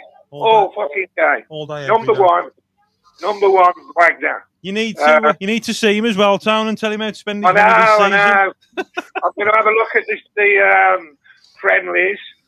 I'm actually looking at the Francis match, because they haven't sold out yet, have they? No. So I'm going to have a look at that and see if I can do it. Can I, because Lee's been asking, can I read this poem out again for him? Yeah, mate. Yeah, far away, Only mate. a short one. He's been asking me to do it. I don't know if he's heard it yet, if he listened back last time. No, he's in the chat now. But this is Lee Burke. I first saw our Lee typing in the chat. Something intrigued me, wanted to find what he was at. I saw his bravery. He just needed that push. Gently does it, no need to rush. We all have our self-doubts. They just need clear. Everyone has a story worth hearing. He was always polite and said a big tone aloud. There was more to his story I wanted to know. He loved my poetry, he praised my art. I wanted to help him, but where did I start? There are many closed doors that block what you see, but don't smash them down. Instead, find the key. Big muscles and fitness play a small part, but your courage is measured by the size of your heart. His pictures of Marley showed he could draw, and his weekly prediction, there's only one score. I encouraged him to phone. Guess what he did? He loves the baggies and blues, our special reggae kid. He showed us courage, he found that key. So Lee, you inspired, well, certainly me. I shut the sheriff, no woman, no cry. Get up, stand up, damn him till I die. So it's 4-1 to the baggies, 4-1 to the blues, 4-1 to Courtney, 4-1 to Sky News, 4-1 to Jay, and 4-1 to Nick, 4-1 to a Bumley, that little vile prick, 4-1 to the experts in what? 4-1 to the idiot, said we were in for a shock. 4-1 Mr. Wagner, we owe you a debt. 4-1 to our journey, and it ain't over yet. 4-1 to the VFL, our stay won't be long. 4-1 to the Premier, a place we belong. 4-1 Talking Blues and Subjects covers. 4-1 to the family of the Special Blues Brothers. 4-1 to my prediction. 4-1 to the score. 4-1 to the next phone-in. I'll predict some more. And finally, 4-1 to me, because I made that call. 4-1 to Blue Noses, and 4-1 and all. Superb. Nice. Well done, mate. Really good poem, mate. He's in the chat anyway, so he would have heard that tone. He loves the 4-1. He loves the 4-1, he does. 4-1. He loves the 4-1. Just keep smiling. And I've got that song playing on the stereo now. I think I really think so. Da da da da da. Next year. Anyway, I love you to leave that. Great show. Thanks, Great Town. to see you all. Just taking off. So good evening. Nice one, brother. Mate, thank you. Here, mate. Hey, right on, mate. You know, going back to Emil Hansen. Sorry, mate. I was going to say, with Emil Hansen, I swear I've seen a picture of him when they first started training at Epic. So he is around the squad, but is that what you're saying, that you haven't seen him around? Like, No, I haven't actually seen. I've seen a couple of photos, but like, you know, when you look on like X and stuff, and you see like someone post something, and I just read someone that had put on there like that they hadn't saw him. Hasn't he taken him, or like is he potentially on the right? Injuries, didn't he? He just didn't have a great season for injuries. We need to see him again next season, almost start again as a new player. With Hansen. There is a baller there. There is. I think that's the same with Scott Wright as well. Yeah. I like Scott Wright. All right, him, I do though. Scott Wright, I like him. Yeah, definitely. Who do you reckon's going to be the captain next season? It's got to be Clara, isn't it? Yeah. Clara's got to be our captain next season. Yeah. 100%. Clara. Yeah, Clara all day long, yeah. Yeah. Clara at the back, Stano in attack. Yeah. Got to be changed, isn't it? Yeah, that's got to be changed, that song. Come on, Blue Nose. You've got 106 watching. Fantastic. If you haven't called before, come on. It's an exciting time to be a Blue Nose. Get your calls in. Come on. We've got Lee Harvey, Emu Games Master as well, Sadie. Who else? We got Nick. Come on, son. Chooser. Be nice to be a chooser. Miza. Engelman. Engelman's ranking before, isn't he? You support Engelman. Lee Harvey. Rory. Come on, all of you. Yeah, Rory wanted to get through earlier. I did see in the chat that he wanted to get through. So he needs to ring it. We need to talk about Beadle because he likes Beadle, doesn't he? So I'd like to have a chat with him about Beadle. Here's a question for you. Mate, he loves Beadle. I know he does. He's doing wild about Beadle. He starts. He knows he's Here we go. Yeah. Hello. Hello. How we doing? All right, Jade? Yeah, are you? Yeah, and the lads and that, all right? All right, mate. Hello. How are you? What's your name, son? What's my name? Mark. How you Mark. doing? Nice to meet you. All right, I'm from Shard End. Oh, not far from where I grew up, man. Shard massive. Yeah, I'm an old school. I don't. They're just trying to tell you then. I can't hear. All right. Yeah. You're right, Mark. Yeah, Old school Shard End. Yeah, from Shard End, mate. Fair play. So I'm an old schooler. I was in the Blues like years and years ago, but I'm really happy how they're going now and that. So Yeah. It's fantastic. Right. yeah, it's great times. You know, we like I said, we've always been like short, ain't we, and that. But now like Wagner's come in, he's just fucking unbelievable. You know what I mean? We're rising, and you know, just like all the shit we've just took and that. Yeah. Mark, are you gonna? When was the last time you went down the Blues? Do you still go down, or did you used to go down many years ago? You what, mate? I said, do you still go down the Blues, or did you? Are you still go down? Yeah, they still get down if I can, because you know, with all the season tickets, and it's hard to get. I'm going down to the Francis thing. I ordered my tickets the other day. Good. People going down there, but like you said, the season tickets have gone mental. When the last time we've done that, the Blues, you know what I mean? It's just pandemonium, innit?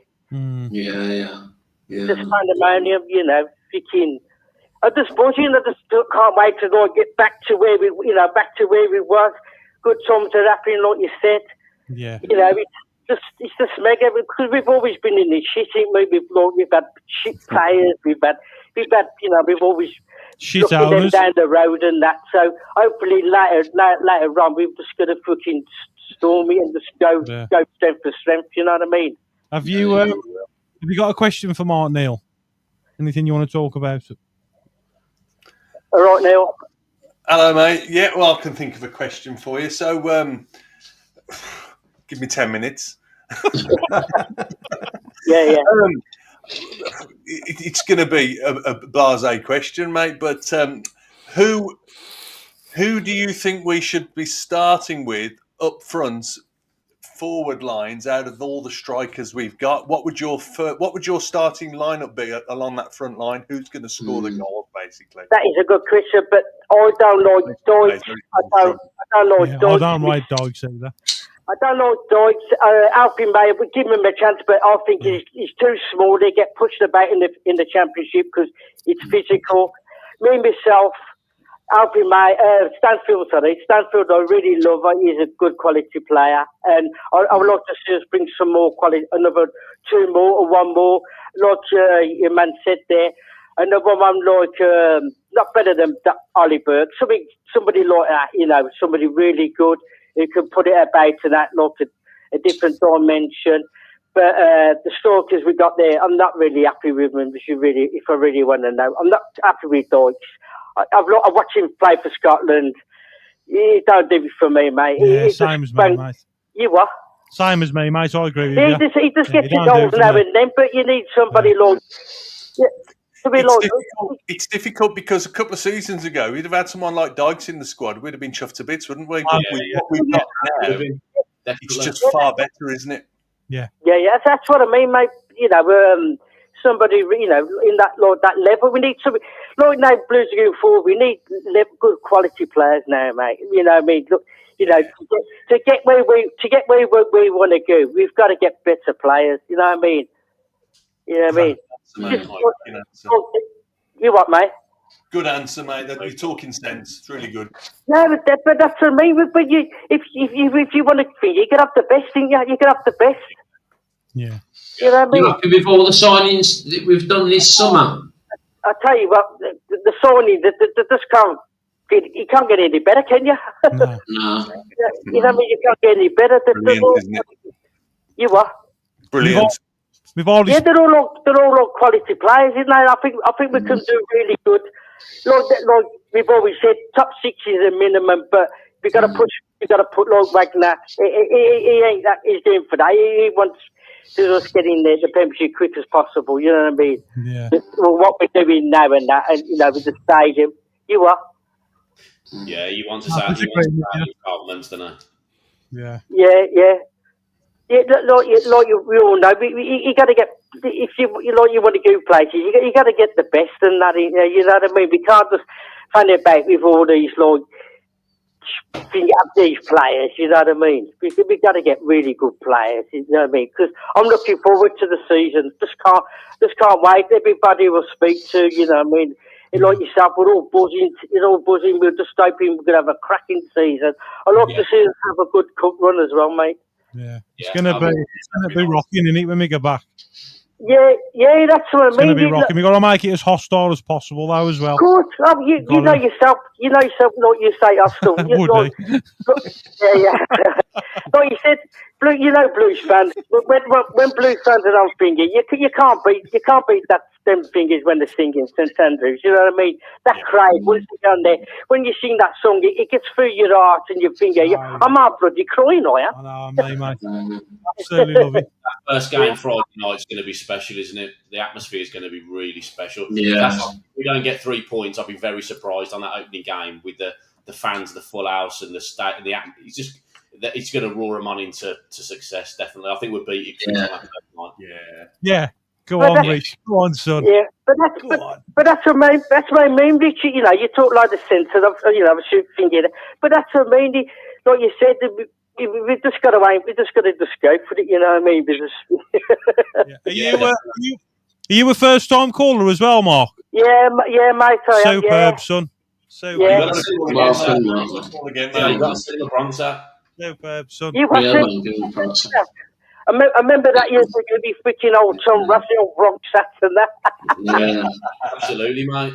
Yeah. So I'll let you all go and enjoy yourself tonight. And I'm buzzing. Just can't wait. And like you said, big times ahead. And we're gonna be number one in the Midlands later. What's your message to the Blue Noses, Mark? Most importantly, message to the Blues fans.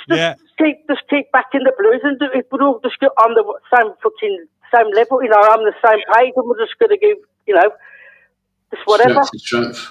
Yeah, we're just going to strike at it, and just all back them. Just go with the Wagner freaking factor, and just we all want success. We've always be on these lockdown the freaking road. Come on, let's take over. Let's show them what we fucking are made of, mate. Let's show them what we're made of. You know what I mean? We've been beyond you for years. We'll take it over. And I don't give a shit about you, fucking Villa fans. I tell you, it is. It's just, it bores me blood sometimes. That's why I get so thinking. We've always been on there. You know yourself. We always be on these, like down there. They're all think there's something. They're freaking hate. They're all scared of Blues now because we're fucking on the rise, mate. Mate, they've had to sell the car park. They're 11 million. Fucking rise. They've had to flog the car park now as well, ain't they? Yeah, but that's what I mean. Like David, things are getting like have you ever known Blues to have a freaking waiting list on the season tickets? Oh my God! Hey, have you ever known it? Oh man. To be honest, 14. I don't know if you watched the other podcast, Matt. There was a wait to get the bloody Blues shirt on the opening day. I was in a queue in the morning at 8:45. I know. But that's how good it is, freaking, it should be like that. It should be like that. It should be. If we're going to say we're going to be a big club, a big club, we got to be like that. Yeah. You know what I mean? If we're going to say, look at it doing on and not there. We're going to say we're a big club when we're going to take over. We've got to have these kind of things and a lot more. Yeah. A lot more than these, just like you just said, for the Blues fans, what to say. You just keep backing the Blues and we'll get there. And when we're in the Premiership, I tell you what, I just can't wait. Just to mix it with the boys, and if we get into Europe, God's sake, you remember when we played Brugge and Prague and all that. When we was in there with Chris Newton, and then the thing. Look at the fans there. You know what I mean? We want them days back at Blues. We want them good nights back at Blues. Oh, mate, the days are already there, Mark. Yeah, coming back, they son. are. They're coming back. Yeah, they know. Oh, that's what I mean. It will be next season now if we get in there. But we got to go back for the sky, like you said, the sky and whatever. That's where we got to aim. And that. Yeah. It's a long, long road, but we're on our way, mate. Of course we are. Right, Mark. We'll do that. Let you Mark. about me rant and rave and all that lot. So, you know what I mean? I've got it all off my chest. Like that, Mark. Yeah. I want you to promise me you'll do me a favour. Mm-hmm. Don't be a stranger. A stranger? Stranger. Yeah, I want you to ring back up. You are dynamite. You've got so much passion. You to say this for the first time, like you're like, wow, this guy's got it, man. Yeah. Come back on. Action, man. We love you. But that's what I'm saying. Like Tony is a saying goes, and you know these old, like the old people like my old school. I was giving down, mate, years ago. I was a punk rocker. Was ya? You know, in the Totem, that's where the white fans used to be and all that. Yeah. Watching, in them days, I used to be a punk. I did, a skinhead, and they used to look the child. There'd be all like little firms like the Garden, the Wood, and like, you know what I mean? It was good days, and you know, that's like I'm going back years ago. So, and I used to get in years ago, like 50p. I used to get in and used to climb over to sneak in to watch the Blues. Yeah. The days, I used to 50p. So fair play. So, it's in the Blues, I just like buzzing now what's happening, you know, like that. But one good thing before I go in that, I'm really glad like all the young kids are going. Like what you see now, the young kids going there. It's really good to see and that, you know what I mean? Like, I've always said, Mark, you know, players come and go with football, mate. But the main thing I love about the Blues, mate, is the Blue Noses, mate, all day, every day. You'll never meet fans like it, and it ain't just. You can't beat it, mate. No, like they said, we are. You'll never meet any fans like it, and that ain't being biased. That's just genuine. I mean, take it from someone who's not a pedigree brummie. I'm like, I'm like the biggest like mongrel you'll meet. I mean, I've got half black country. But you saying that? My dad's a brummie, but I've always followed the Blues and gone down there with him, mate. I mean, really, I should have been a Wolves fan in theory, but mate, like, you'll never meet a genuine fan base that have been through shit over the years, and now but that's with Wagner now and everything, mate. It's just unreal. I can just to see smile on faces. You know, I take every minute I'm down there in, and I look round and when we sing Kate Roll on and stuff, and the stadium's rocking, mate. You can't beat it. Like, it's fantastic. Yeah, but you're doing like that. It doesn't matter where you're from. Oh yeah, I know that. Because we got Blues fans all over. You keep saying that, but we're all a big family, ain't we? The Blues are a big family.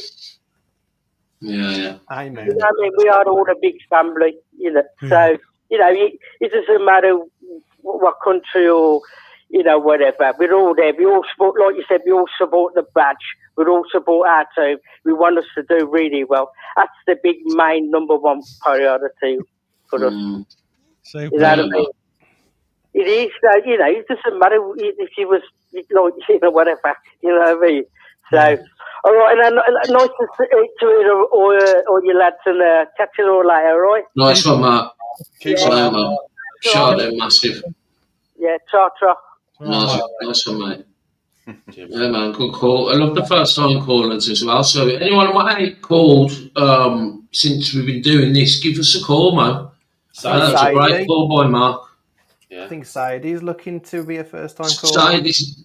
Sadie's rang him before, but it's a call inside. Pardon? Nick, you're going to be banging trouble, mate. It's 9:45. I know, yeah. Shit. Well, you've heard my phone going. I didn't hear it, mate. Yeah, my phone's been ringing. Nick ain't going anywhere. She'll be banging the windows in a bit. Mate, you got 25 people that want you to stay on, son. Yeah, I know, yeah. I don't know if I can be arsed with her tonight. She's had a drink, so. Hello? Hello, how you Yes, doing? Sadie. Yes, Sadie. Go on, Sadie. What's going on, Sadie? Boys. How you doing? How are you? You all I'm good, I'm good. This is the first time I've come on where there's been like multiple people on the channel. Saucy. Talk over you. Bonnie Blue. Have you got anything you want to ask the lads, Sadie? Have you got anything you want to get off your chest? The signings, the buzz, the feel good factor? Oh, it's really exciting, isn't it? I mean, at the end of the day, well, for one, Jay, it's the first time you've seen me without me throwing a drink all over my sister, which was quite hilarious when I seen you at Barnsley. Yeah, I remember that, yeah. Yeah, I was at the Barnsley game and a bleeding knocked my hand up and threw like a whole pint over my sister. So, made an amazing impression in front of Jay. My sister was like, I stink like cider now. What you done to me? So, yeah, that was funny. But a question to the lads. Do you think we're going to sign Ben Davies? Yes. 100%. We'll go round in circle. We'll let the Messiah answer this one first. Go on, Rich. 100%, yeah, definitely. Yeah, he'll sign. Do we all need to sit like this? Yeah. He would definitely sign. Hasn't he been left out of their squad for their pre-season tour today? Oh, he has? Somewhere. Yeah, he's been left out of their squad. I think they'll get a deal done for him, definitely. And then Sanderson will go to Derby or wherever he's going to go. So I think he'll... Yeah, I think so. Yeah. I hope he doesn't have to say that. Yeah. Does anyone not agree that we get Ben Davies? Does anyone think we don't get him? For me, it'd be 50-50. I've just seen another podcast that said he was injured and that's why he wasn't selected for the Rangers squad. Interesting. So that's what made me sort of question it, thinking initially I seen the squad and like Darrell was playing and then I seen that he was injured and that's why he weren't selected. So I was like, is it still waiting for the manager to actually like look at Ben Davies and make his decision, or is it still going to be a long-term thing? I don't know. It was one of them, that wasn't it, Sadie? Because we went literally, because it was when they was experimenting the season before we got relegated. Because me personally, I think Bielik, he can obviously play midfield, but like I personally think he plays better at the back. Personally, we kind of cured that defensive problem. Like we still got relegated, but it was a bit more. We was conceding a lot of goals from like mistakes from the back four. But when all the managers that we had, we can lost count how many we had, but like, we kind of cured that problem, didn't we? With Bielik at the back. And then obviously we got relegated. And Davies, if you remember, like he couldn't really get in the first starting 11, could he? And then obviously Bielik got injured. And like fair play to Davies, he earned his number, didn't he? Yeah. So I mean, incredible. Even if he's not a starting 11, he's still a good backup impact player to have at the back. Rangers have signed 2 new centre backs, haven't they, just recently? So I think he'll be surplus requirements anyway. Yeah, man. Can I just correct Lee Harvey in the comments here? So at least I've been a Blues fan since the 1980s. I've never heard of away fans in the tilt and what the fuck, laughing facing. Well, there was away fans in the tilt and cages everywhere, isn't it? Yeah, cages and everything. So, I just like that. So, sorry. So, I think we definitely getting guys, man. Especially, I didn't know that Rangers have bought two new centre backs as well. Centre backs, yeah. I didn't know that. He's surplus there now, mate. He'll sign. He will definitely. I think he's deserved to sign. To be honest. Yeah. Could be here. I know it's hard with Newman coming in and he's going to be incredible. It's just like we're just filling all the gaps that we missed last season, aren't we? So and I think the rotation in the Championship is going to be big anyway. You know, like we're sort of looking at different players and how they're going to fit in, like Tommy Doyle fitting Yeah, but the rotation's going to like work. I think you just got to trust in the system, and we're just going to have that big, even more of a depth of squad than we had last season. And even last season, people were looking at our bench and thinking, "Why are they on the bench?" Yeah. But there's no animosity there, is there, with the players? The characters, they know they've got a purpose. I'll tell you now, Chris Davies don't want that. He doesn't want that. No, absolutely. He doesn't want that. I think He'd rather pick Like- someone with a decent personality that can't kick a ball. You know what I mean? Sorry, that can kick a ball. He'd rather have someone with the right mindset and give him a chance. 100%, and it just shows like the direction we're going in, doesn't it? And it's quite frightening, to be honest. And that's why it gives me a bit of joy. I know it sounds a bit silly, like typical Blues, like with that shirt that come up in Sports Direct today. It's like that's typical Blues that someone will mess up in the retailer and actually like just put actually put a shirt up that's not even been released by Blues yet and advertise it. I was like, there's still a little bit of that comical Blues there that just gives us a bit of a giggle. Oh, it's typical Blues. Someone in the comments, Blue Nose Anson, we haven't talked about him actually tonight, guys. So if we was to get another big signing before the transfer deadline, what would you say about Tom Fellows from West Brom? Yeah. He's good, isn't he? Yeah, I think he'll do well. Everyone's been that's been linked for quite a while, hasn't it? Yeah. I think he's waiting to see if Everton put a bid in. And it's quite frightening because we've got 7 players in already, and it's only like July. It's like I kind of looked at it before the transfer window that we were only going to go and get a handful of players, thinking, you know, we've got quite a well-built championship squad already. We're going to just sort of progress. And I think a lot of the changes from the League One style of play compared to the championship, which we're familiar with anyway, we're used to it, we know how it works, and we built that squad for the championship.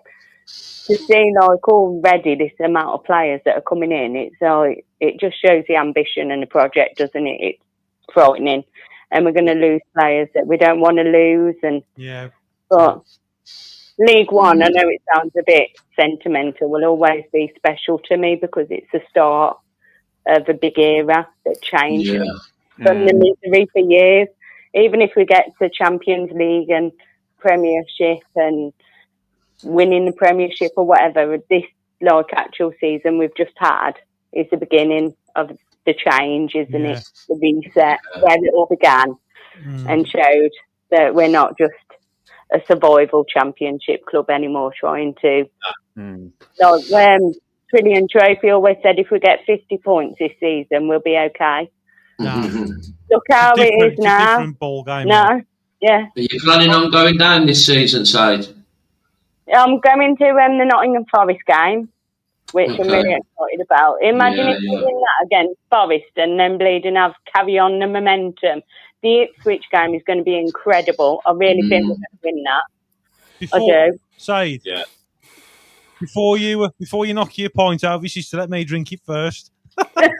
Yeah. I will. Yeah, so if anyone's at the Forest game, I'll promise not to throw a point over your face. I'll buy you one instead.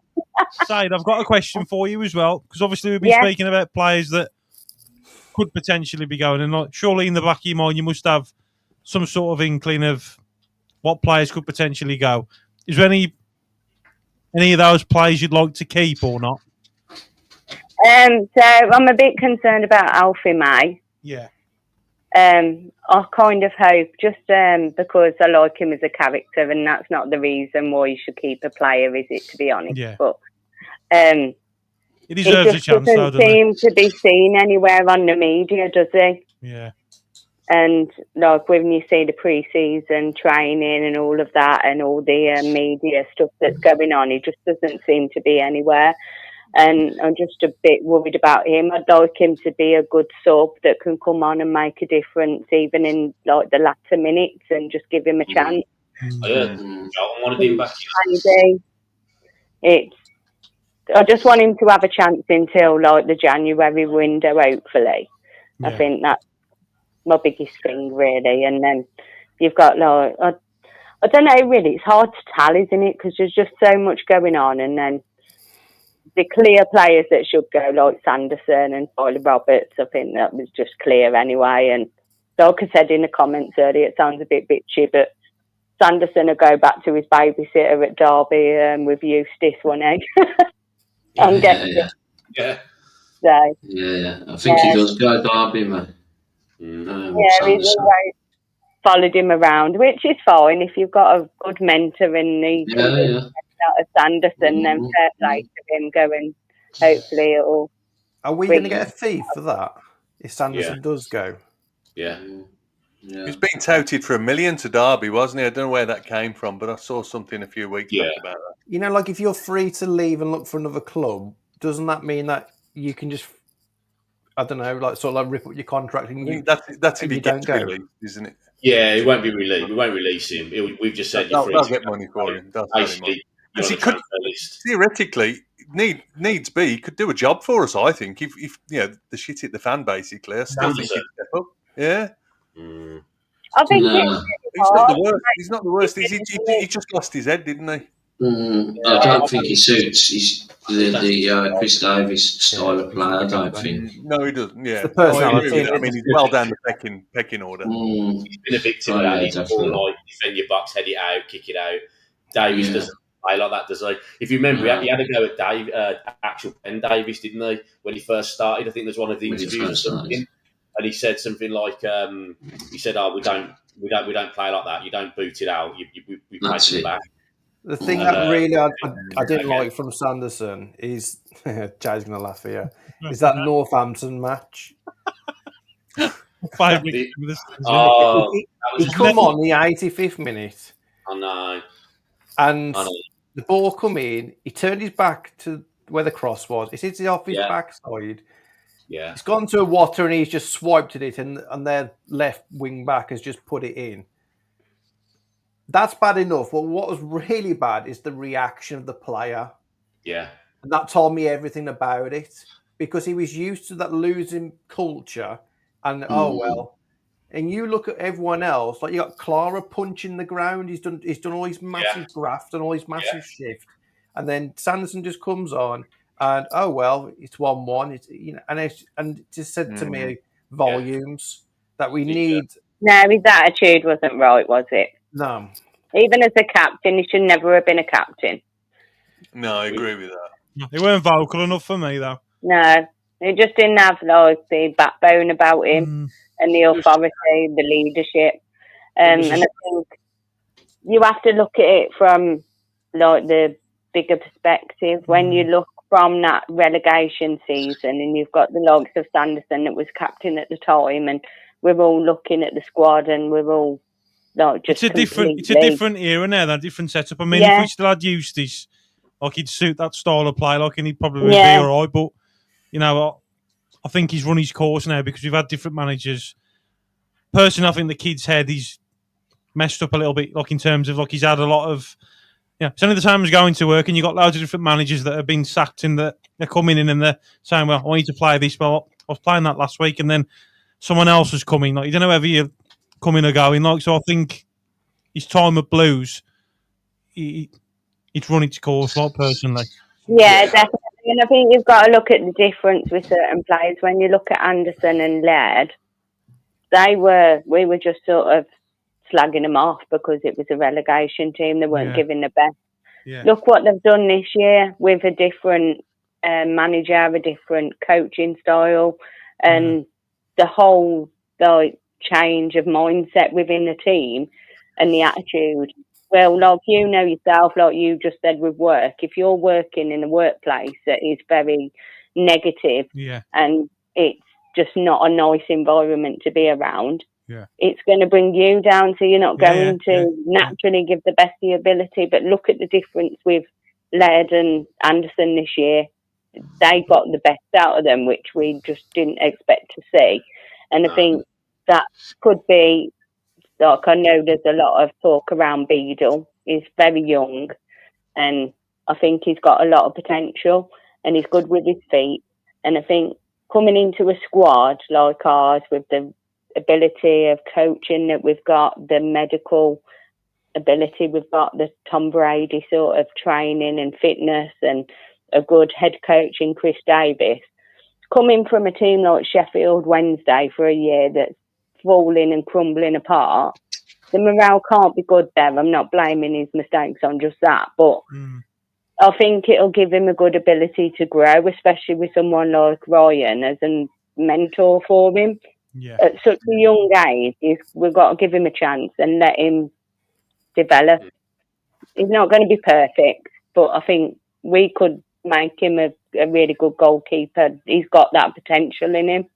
Yeah, I think just quickly going back to Ed and Anderson, and we got to bear in mind it was League One as well, so they looked good in League One, didn't they? Yeah.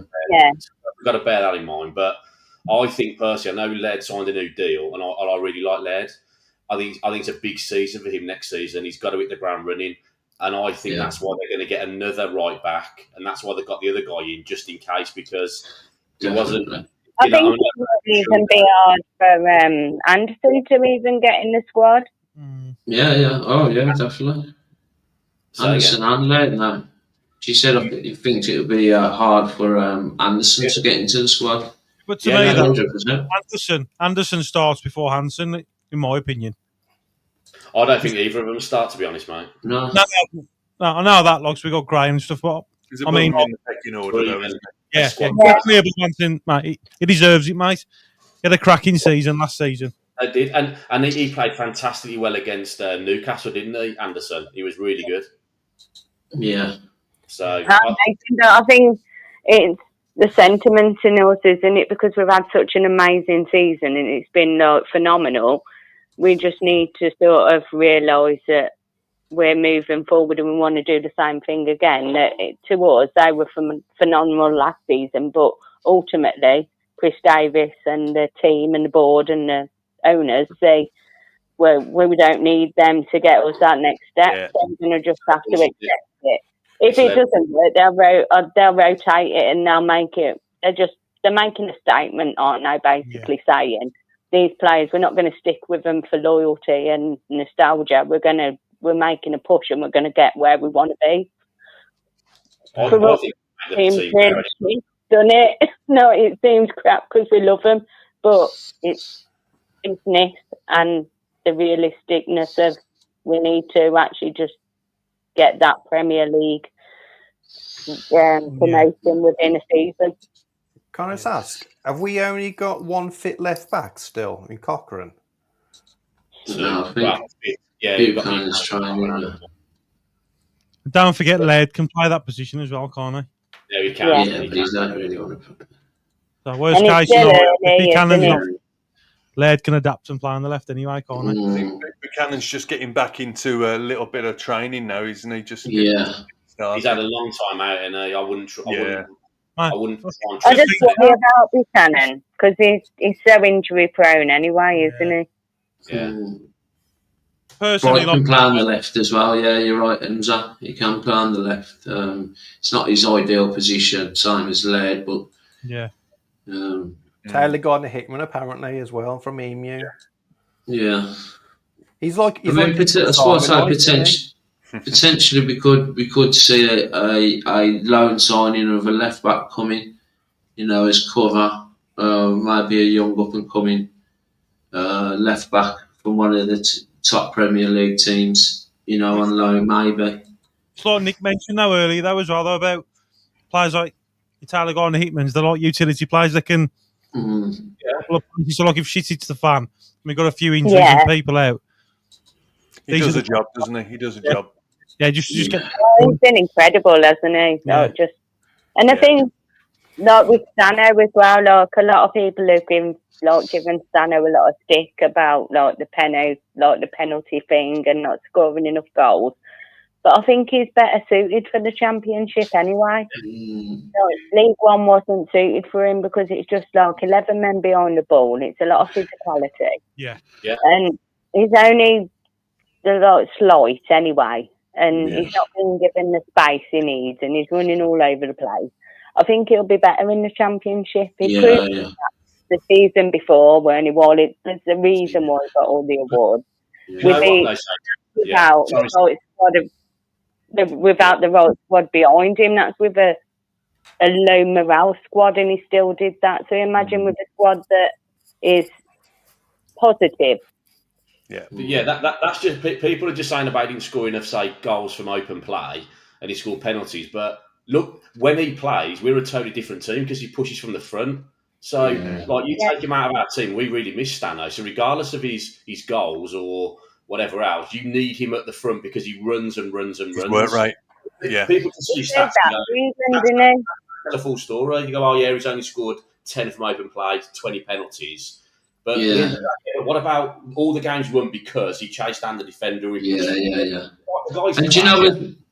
know as well, you throw Kyogo in as well. You know, that pressing the defenders. Both of them are really good at that. So, and a lot of teams play out from the back in the Championship. I'll probably say 18 out of the 23 teams play out from the back.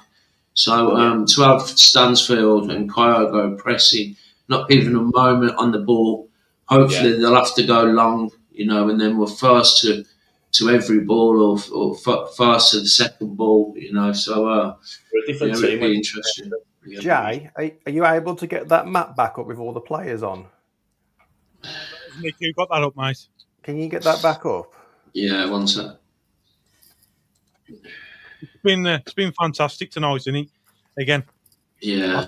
Brilliant, mate. I think we're going to come out on fire against Ipswich, you know, especially at home on a night time with the lights on and fireworks, and it's going to be incredible. Yeah. And if we can start that game with 3 points, that's a real statement, and I really do believe we'll do it. Yeah. It's not making much change at the minute, are they? They've got rid of Delap and they're not really signing a lot. They've signed a reserve goalkeeper. I don't think they've really done a lot of... I know he's dirty, but... They've still got a decent core of players, though. They've got a really good squad still. They're strong. I know they've got a good squad anyway, but I think we can go and give them a challenge, especially at home. I will give anyone a run for the money at home, definitely. Yeah, I don't think we would lose many games at home this season. No, I don't. Do you know what I mean? I don't. And if we can pick a few decent results up away from home as well. There's no reason why we can't. Like we've talked about, I just think the winning momentum we've got, the way it feels in the dressing room, we're just going to go out and just go for it without fear. Yeah. You know, with the team that you got on there, Nick. Yeah. The only couple of things I would change. I would swap Stansfield for Kyogo. Yeah, I'm there. Yeah. Because I think Kyogo he plays off the players, doesn't he? And he more like if you look at his goals against Celtic, I think that position's going to suit him much better. Where Stansfield, he runs the line. Or you look at him in England. I'd personally have the two, but I think it's so fluid that you get both of them up there anyway. Yeah, I agree. And other than that, I'd probably swap Doyle for Paik Sung-ho. But other than that, you've nailed it. Yeah, mate. Yeah. You know, it's sort of like when we're on the attack, it's sort of like this, guys. Yeah. You got led high and wide here. You know, the right winger sort of drifts into a 10. Stansfield, who started out as a 10, will be up there. And these two will be pressing the defenders, get balls into the box from Gray and led into any of these two, and they're finishing them. Do you know what I mean? All I can see is goals. A lot of them. Yeah.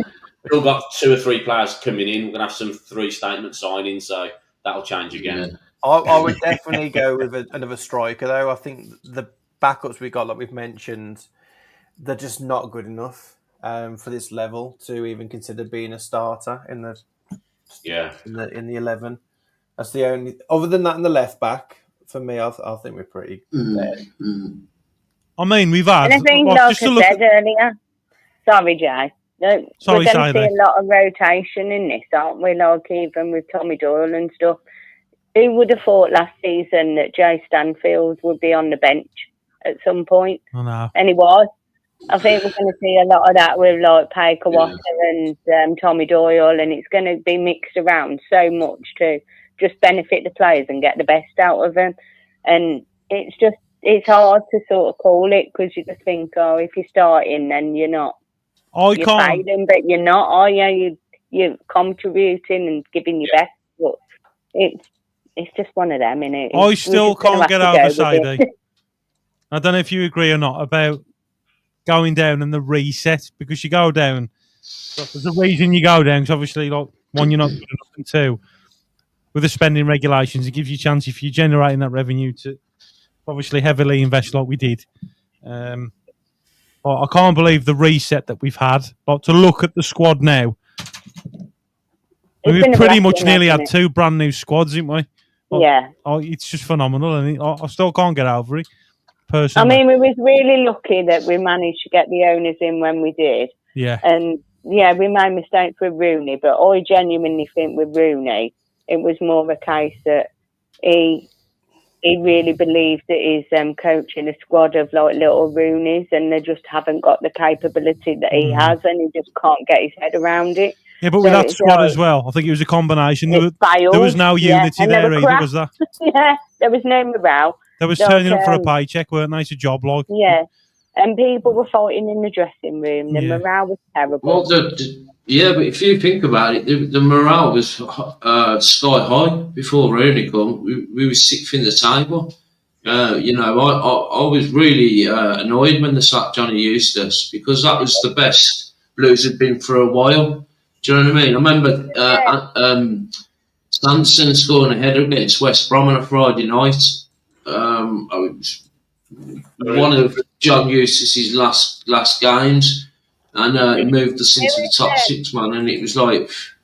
He did. But anyway, sorry, Rich. Sorry, mate. Before, though, remember, though, people were calling for UCZ because he lost 2 games. We were awful at Norwich, I think. Norwich, yeah. Before, and I think that West Brom game, we won the game, but I think then the table was... It was so... I mean, we was in it like a point up 17, so I think it was... That caused a lot of issues, that did. It was like 6. Yeah. We weren't at Christmas at 6. It was Huddersfield and West Brom we beat, didn't we? But we did lose to Norwich away previous. But as far as kind of squads and that everyone's on the right page, I think Johnny Eustace done a great job in bringing everyone together. Yeah. More than any other manager had done in the previous, I don't know how many years, but that's the past now, and I wish him well. Then I agree with that to an extent, but I understand where the owners were coming from with Eustace, because it was always that same defensive style of play. It was always trying to reach survival rather than actually trying to win. And I think that's John Eustace type of style of play, same as Gary Rowett. It's all about just keeping a team afloat and defending and not actually going out and attacking, and the style of play just didn't suit. And did you remember David was doing, but he didn't do it, did he? No, and now it's coming to fruition. It took a long while, and I think everything happens for a reason. I was just about to say that, Sadie. But this is why I love doing this. I'm just looking at the comments now whilst you're on the phone, and there's so many mixed opinions with Eustace, and I know what Nick's saying. It was past, but I never see with him, but I never see opinions as a bad thing. I always see it as a good thing, because it gives us things to talk about, and it's great that we're bouncing off each other. And there's a comment here that Miz has put Eustace was class back at the time, and then Emu's put Eustace was rubbish. Trev put as well. Hang on, if I can find it. Where's Trev's comment? There we go. Eustace stays, who would have been in the Prem by now. I disagree with that one. Eustace done the best he done. Eustace he had a terrible squad, and he done the best he could with it. Do you know what I mean? What it was. What he had at the end of the day. He has a different style of play anyway. It was never going to fit with the ambition. Rooney was just too above his own boots to even. He's just not got the right management style. Well, they wanted to play how we're playing now with the set of players we had when John Eustace was in charge. Do you know what I mean? And even Eustace said, at the start of the season, they said we need to play possession based, the way we're playing now. And Eustace said, look, I can't do it with this set of players. Can Hence why he got sacked. Can I just intervene, guys? Yeah. I think we're all forgetting something. When we did the open house number 1, the main topic was increasing the commercial revenue. I was just about to say that, would he? Bastard. Beat me to it, mate. This is what we're not talking about. Rooney really was the brand behind starting to kick that off. To say that, yeah. And what you think? I know it sounds a bit like. Does anyone think Rooney was brought in for his name just to sell some stuff? But look, if you remember as well, though, Sadie, like we generated the most money in the championship that year as well because of Rooney. We had all the don't forget all these stories that are online about Blues have signed Rooney as the new manager. It's all clicks, likes, like every read they get. It's all a fee that goes to somebody, and eventually it comes back to Blues. So even though it was a shit season, it was heartbreaking, and it was. I mean, we was going to games, like we don't know what style we was playing, who was playing, like what manager we had. It was literally a bit of a shit show, but in terms of revenue, it's paid off. Yeah. Nick, do you remember the first game we went to watch Zola's first game? It could have been worse, couldn't it? Yeah. I remember celebrating Zola's first win against Fulham. I was out one night up time. So yeah. I had all the Zola posters all over the tables and stuff like that. Yeah, this is shit. We just got rid of it. But at the end of the day, I think it's all worked out. As I said, in the end, we've got relegated. We didn't want to get relegated, and we've been in for a shock, and we've absolutely smashed it, and it's just been perfect. I can't ever remember feeling like this in my life. I love the opinion side of it as well, though. Like, I love how everybody sees the game, reads the game differently. Like, I love it. I always see it as a positive, because if we all met up and went to the Blues and all thought the same thing, it'd be a fucking boring conversation, wouldn't it? So, like, I love the fact that you've all got different views and opinions. So keep it going, like, because it gives us things to talk about. And no one's right or wrong. It's just good to talk about things, and I always see it as a positive. The reality is the whole thing with Rooney about getting impressions and building this brand of no fear football. If your product on the pitch isn't performing, it's never going to work. No. And it's what happened to us. We got sucked in. We were 6, obviously, when he got sacked. We slid down the table. Mowbray came in, and I generally believe he would have saved us, but unfortunately, ill health prevented that. And now we've got someone who he's just come in and he's just galvanised everything. He's brought the fans. I was going to say, we just need to move forward and just look on the future now, lads. It's all right. These opinions are great, but I think we just need to be on the same page moving forward now. We've learned from these mistakes. I think we're going to be absolutely fine next season. We're going to walk in there like a dog off a leash, and we're going to absolutely give it everything we've got. Our momentum, the feel around the club, everyone's buzzing. There's going to be ups and downs, but I really genuinely think we'll get into the playoff. I'll tell you, it ain't going to be the same as last season. That was a one-off. Like, we're going to be losing games and stuff, but no, we're not. We're in a better position. We're in a better position in the championship than we was the previous season before we went down. I feel a lot more confident now, and the reset we've had's been phenomenal. Because if we would have stayed up, we wouldn't have had this coming in there, would we, Rich? So again, I said if we would have stayed up and not got relegated, it wouldn't have been like this, would it? No. Nowhere near, no. Absolutely. This needed to happen to be where we are now. It did, I think we'd just be circling that drain that we did for the last decade. Yeah. But just touching on the Rooney thing, I was trying to say before, and then we'll close the Rooney thing off. If you watch the overlap, have you watched the overlap with him on there? And he explains what happened at Blues. Yeah. Has anyone seen it? And he said, he just said at the end that he had after 2 games, he said to them, they can't play the way I wanted to play it. I need to make some changes to get some points. And the Blues hierarchy said, carry on playing as we want you to play. We'll get you some players in January. And then he got sacked. So to be honest with you, you can't blame him for all of it. You can't, because he was told to come in and play that way. because we made mistake after mistake after mistake. So to be honest with you, he was onto a bit of a hiding to nothing anyway. They told him, no, you're playing from the back. We told Eustace that's what we wanted him to do. He said, like Nick said, we're not doing it. Rooney was tough. He said, after 2 games, I said to them, they can't play this system. They're not good enough to do it. I need to make some tactical changes. And they said no. So I think we just got to give him a little, not credit, but just it's not all as we seem, is it? It's obvious that he knew he couldn't play. Even John Woody. There's no mug, Rooney. He's not losing games.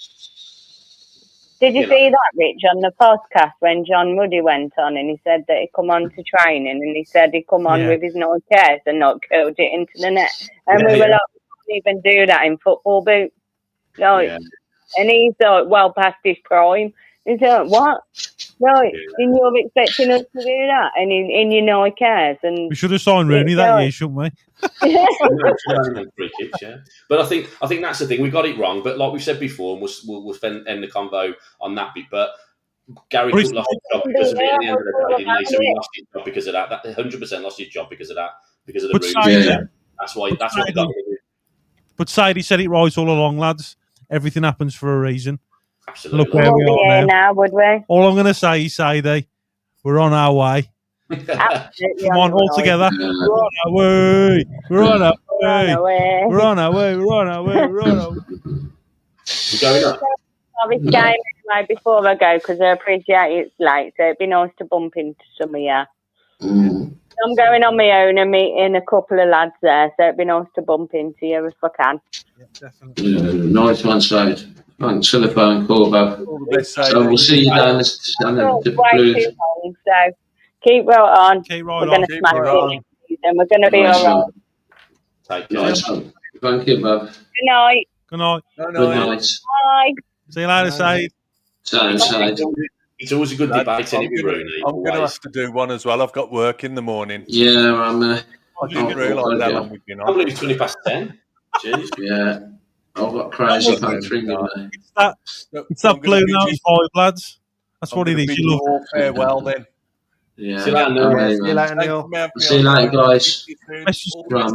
Blue noses, Neil. See you later. Take care, boys. See you later, mate. Ta-ra, mate. Yeah, good old debate, isn't it? Where's Nick?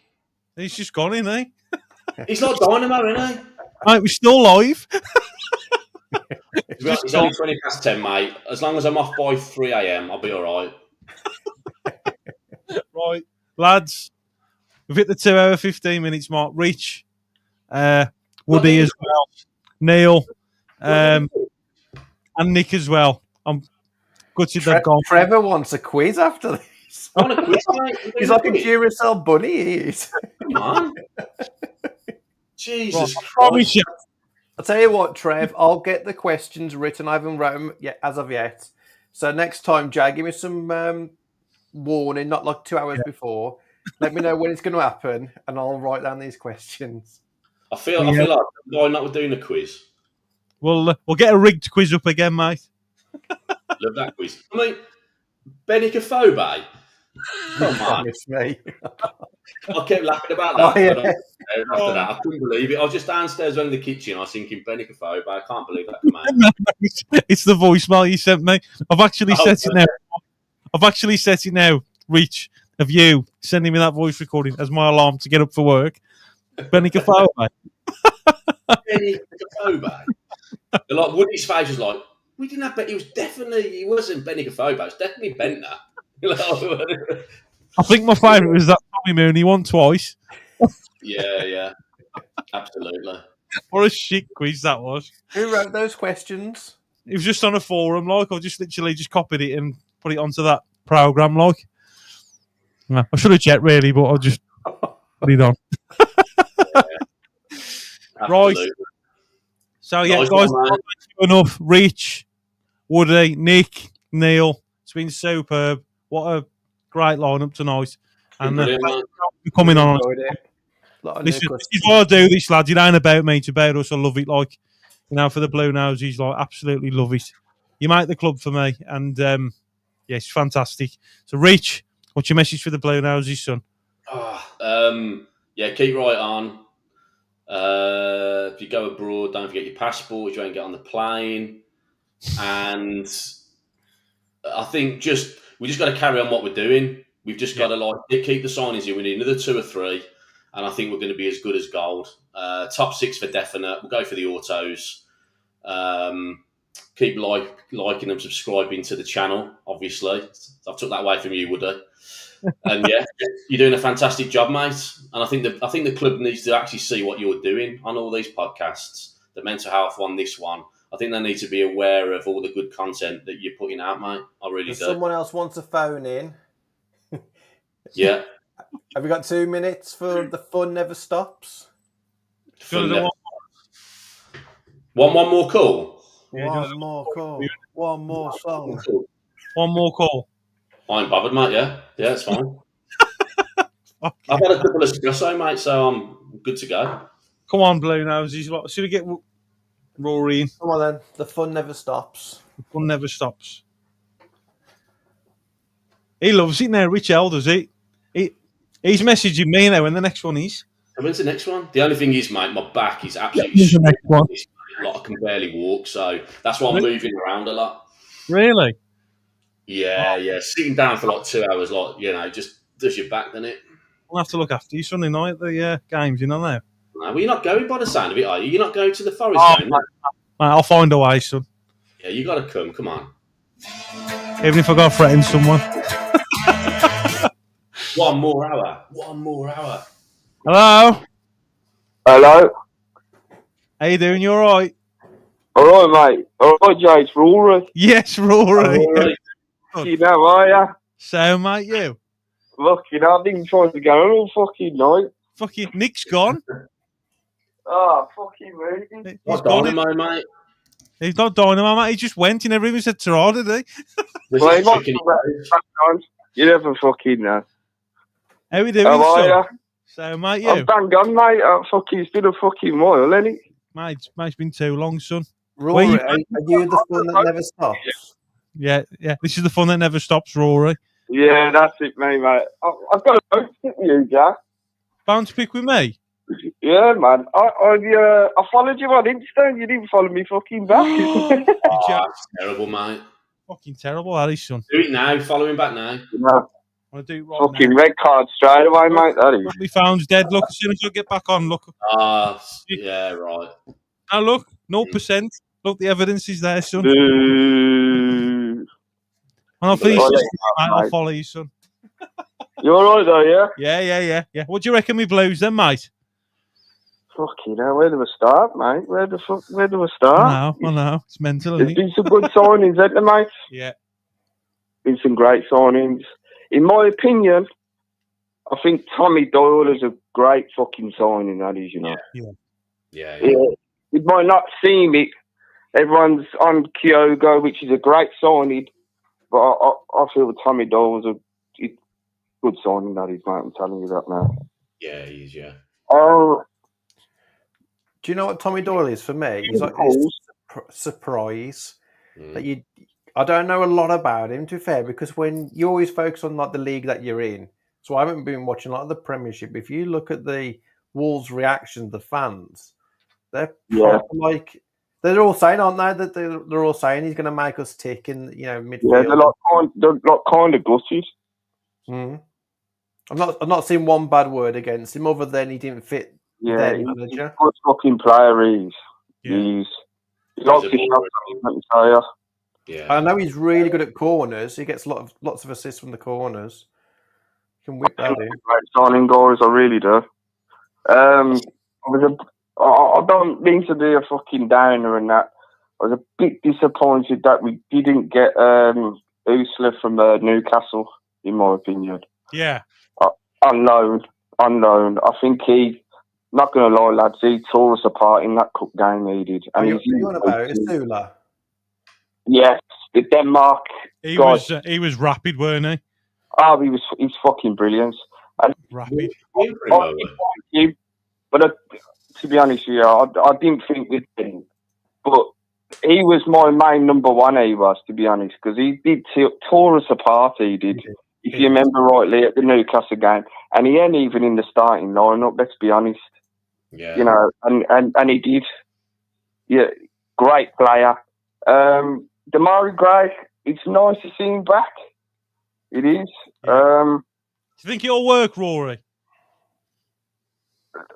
Come on, son. Look, I'd like to think so, mate. Yeah. I really do. I mean, you know, this is going to be a good test for Blues this year, the championship. It's going to be a massive test. Yeah, but don't forget that we've been there before, haven't we? We haven't seen Chris Davis in the championship. I know he killed off League One, but to be honest with you, with the signings that we made, I think we should have killed off League One, which we did. Yeah. This is going to be it's going to be interesting to see. You know, it really is, and obviously my blood runs blue. I hope it goes well. Yeah. I think it will. I think it will.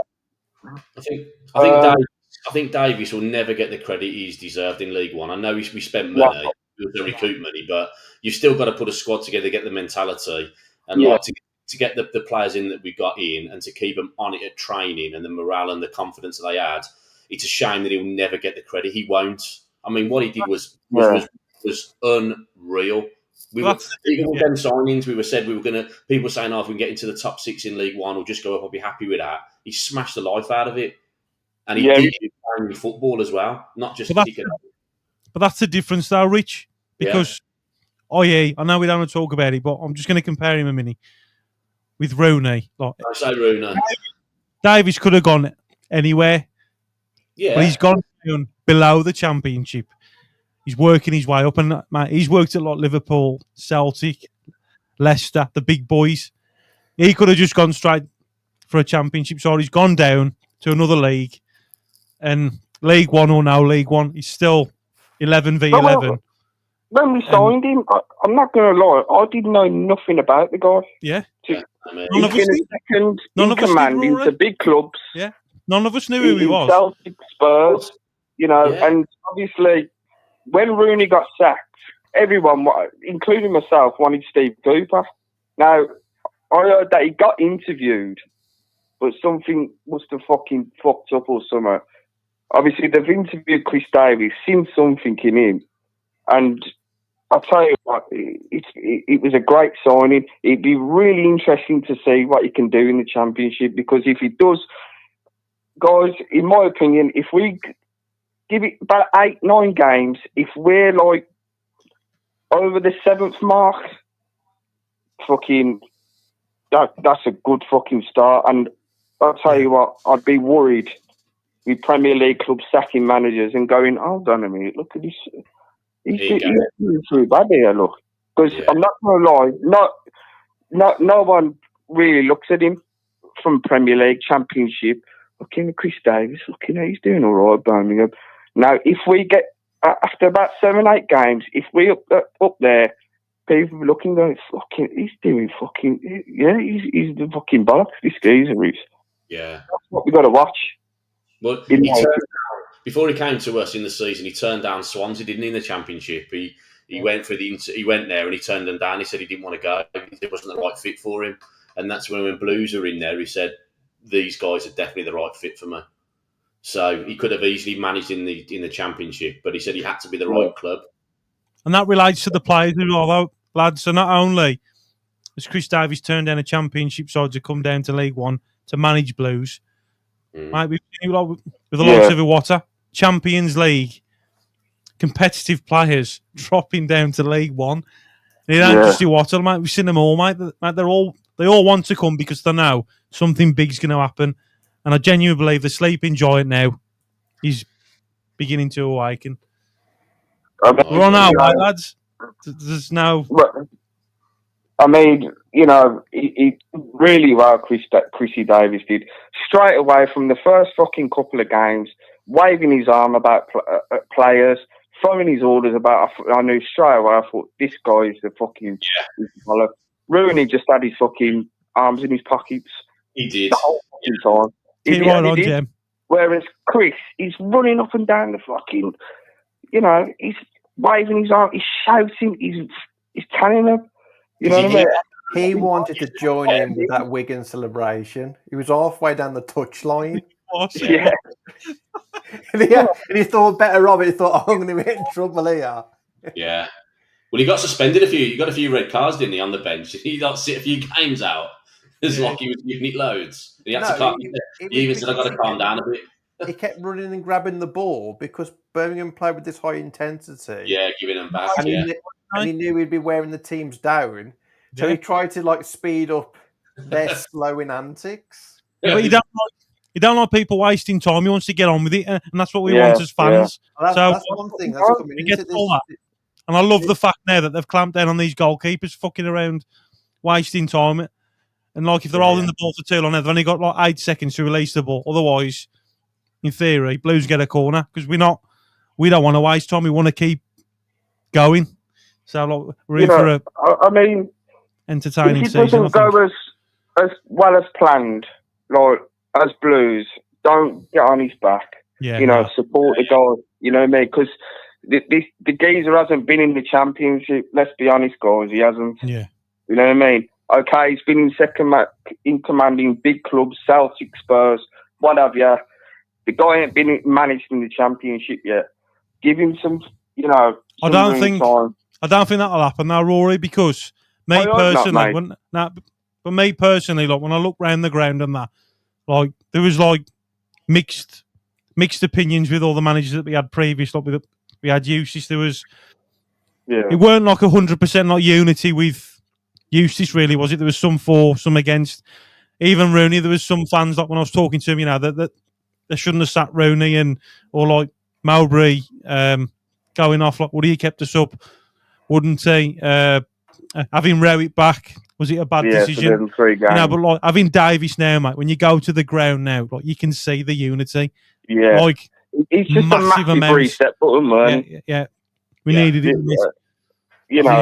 I'm so glad it's worked out for him in League One because it could have went terribly, horribly wrong, and it hasn't. Absolutely. For me, what you're saying earlier, you didn't get. I'll tell you, you might disagree with me, guys. Do you know, I'd keep Sanderson on, would. I really would. And the reason why, right?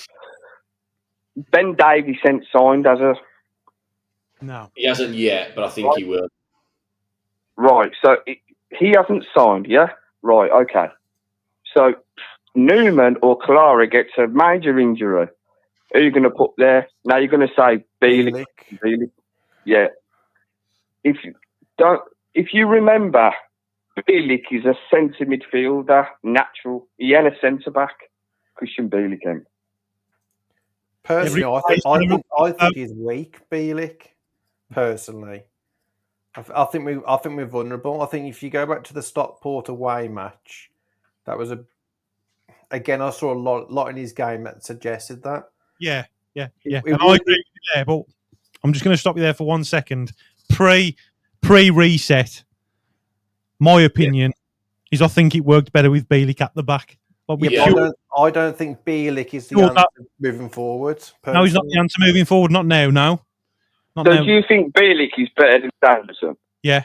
I don't think it. I don't think so. Either. I do. Brilliant. I don't think so, to be honest with you. Because if you look at it as well, I know he went on loan, but the guy has gone on loan to a Championship club at the end of that. I know he went with John Hughes at Blackburn. John Hughes has left. He was still at Blackburn. The guy is a Championship player. He's a good player. Do you not think he is? Premier League player? Maybe. Championship player for me. I would keep Sanderson. I know he's made his mistakes, but don't get me wrong. We was all loving off him when he scored against Albion. Yeah. You know, give him the. That was a different era, though, Rory. Like, don't forget, we had 6 managers that we'd had. Plus interim managers. We had like fucking 9 managers that season. So that was the very start of that season. So you've got to think of what's going through his head. And like I mentioned before, like if you're going to work and you've had a manager in the space of 12, you've had 9 managers in 12 months with all different inputs. Like you don't know whether you're coming or going. Yeah. Like, you know what I mean? So I think because of his mental state, Not in terms of how he's playing like as such, but I think he's past. I would personally Stu. keep him. He's not a ball playing defender. He's not a ball playing defender. He's one of the old fashioned centre backs. Hit it, head it, kick it, nail him. He's not what a Davis is all about. He's not. My issue with the whole thing is over Newman and Clara. I'm not saying that. I would keep him as a backup, though, in my opinion. Yeah, I would. It's whether or not he wants to. I don't think they will. I think he'd be. He's destined for Derby. Yeah, he needs Eustace, mate. I think at the minute he needs Eustace, mate, to bring his confidence back up. There's another guy who I'd keep. I think we'd need him in the. He wouldn't start much matches. Don't get me wrong, and he probably wouldn't even be on the bench much. I'd keep Alfie Matt. Yeah. I would. He deserves it, mate. He needs a championship. Yeah. Give him a championship season. Yeah, he needs it, mate. He deserves it. Yeah, he deserves it, mate. It could be. He ain't going to be another Djokovic because Djokovic is a legend. But I'd keep Alfie, mate. You need him in the background. Yeah, he's a character apparently, and you need him. I wouldn't get rid of Alfie, mate, because not going to lie, guys. Before Jay Stansfield come, the guy was scoring our goals. He was, yeah. And he was. And he got kind of elbowed when Jay Stansfield come. He did. And I did say in previous calls to you, Jay, you did. Don't get elbowing Alfie Mayhouse. Don't do it. The only thing is, though, mate, he's played in the Championship, and that's maybe for a reason. I agree that we should give him at least till the winter window, but no one's ever came in and bought him in the Championship. It's really strange, isn't it, considering he bangs in the goals in League One? Yeah. Now, that's the only thing. Rory, I want to mention something just real quick now. I agree with what you're saying about the confidence, and it's bang on, it's right. Now, if that was old Blues the season before we got relegated with the split, like, Blue Nose opinions and stuff, would have affected him a lot more. But even though we weren't picking the squad, regardless of Alfie May not starting, missing chances, scoring goals, wherever, regardless, the unity around the stadium, mate, whoever was picked for them games, the support was there. We was the 12th man. We're part of the main reason why we done so well in League One. Yeah. Mate, and it's like players that are being picked and not being picked. They're not sulking. There's no like, oh, fucking hell, I ain't being picked, I ain't started, fuck this, fuck that. They're rooting for each other. And whoever don't get picked is like, right, I ain't been picked. What can I do to improve? And the unity's there, like. Like, I know what you're saying, like, about like the confidence thing. It's definitely a confidence thing in terms of. But I'd keep him, though. I'm not saying he's going to be starting on. He won't start, let's be honest. Yeah. And I'm not saying he's going to be on the bench every game. But I'd keep him. I would. But he's still a goal scorer, though. Yeah. The goals are smaller, are they, in the Championship? They're the same size. Yeah. He deserves a shot, man. He hasn't had a championship. No. Give him a go. Yeah. Give him a go on the bench. Yeah, but, I agree. You know, say if we're winning 2-0. Yeah, bring him on. The 88th minute, bring him up. He's one of them. He's going to be one of them players. I agreed with. I think it was Woody what said this, and it was a bit of a while ago on the live now, but 100% I agreed with it. I'm sure it was Woody who said it. About Keshi Anderson. Yeah. Was it? About his most improved player. Yes, mate. I 100% agreed with you there. Because I even voted for him as that goal of the season. Because everyone thought that Iwasa's goal of the season. In my opinion, I thought it was Keshi Anderson's. The one at Huddersfield away? Huddersfield away. Mate. That. Me and Woody was there, mate. Oh, mate, yeah, mate. Woody parked on someone's drive. Did it? I've been to Huddersfield. Oh, mate, it was a class away day, that was. Well, I voted for that. I did, the goal of the season. Everyone, all the Blues voted for fucking Iwasa, which is he's going to get it. Mate, I'll tell you now, me and my dad sitting the season before we went down, mate, and we both said there's something about him. And it was just unfortunate that Kesh is one of them players where if you've got a shit squad round you, you ain't gonna get his full potential out of him. If he's got a decent set of players that he can play off and play with, he's gonna shine. And he needed the reset as well as the fans to obviously shine. You know what I mean? There's something about Keshi, mate. I really like him. He's a fucking good player, lads. And he's awesome as well. Do you know how much his transfers are out the whole of his career? It's probably like 0, isn't it?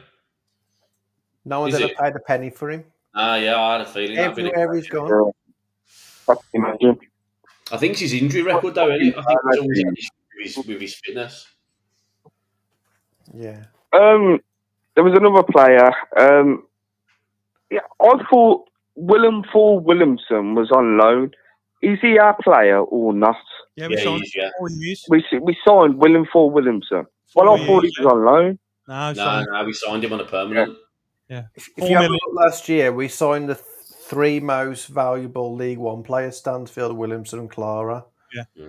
I thought he was on loan. I signed him, mate, 4 years, weren't he? He's going to be a bench player, obviously. He's Williamson. Yeah, but he's still a decent player. That's what I'm saying. Like, of course he is, mate. Whoever doesn't start, whoever doesn't get picked, there's no animosity with him. And in terms of watching them play, whoever comes on it, whoever doesn't play, they're like similar in terms of the strengths and weaknesses. So, we're spoilt for choice again. Yeah. He just glides around the pitch for me, Williamson. He's great. He just glides around, and he's a really technical footballer. Yeah. I know he had a bit of a downturn at the end of the season due to fatigue and whatever, but I like watching him. He was worried about him, weren't they? To be fair, he started off and he was great. He's going to be on the bench a lot though. Williamson is. Another Peter. A load of Blues are saying, when we signed James Beadle, how come we got Ryan Allsop? In my opinion, Ryan Allsop is still going to be number one. Yeah. James Beadle is a replacement for Bailey Peacock Farrell. Well, I'll call him Bailey Watercock Farrell. Yeah, he's not useless in my opinion. Yeah, he's fucking useless. Mr. King's commented and put, got to move on. May to Charlton, I reckon. Not Mizza. But not why he's going to become over Ryan Allsop. Yeah, Ryan Allsop's going to be our number one. He looks like, in my opinion, it will be, and he should be really, to be honest. He's championship experienced. He's a unit. He's old enough. This kid who signed James Beard is a young kid, and but I think obviously he'll be in the cup games and that. But hopefully he looks good, guys. He really does. Do you think we're going to see somebody else? Yeah, mate. Yeah. Mate. Tom Magna, mate. This is just the start, Rory. Buckle up, son. 3 or 4 Bye-bye. I'm going to Buckle up, son. Seatbelt on. Mate, fucking in Ipswich, mate. We're all doing the conga, son, on the Cop car park. I'm in the on the way in. I'm in the Gilman. Lee Burke don't want to win. We're getting Tom Fellows, mate. It's going to happen. Tom Fellows is coming. He's coming to Blues. Well, I live in Bearwood either. I don't know if you know Bearwood. I live in Bearwood either. Yeah, I know where Bearwood.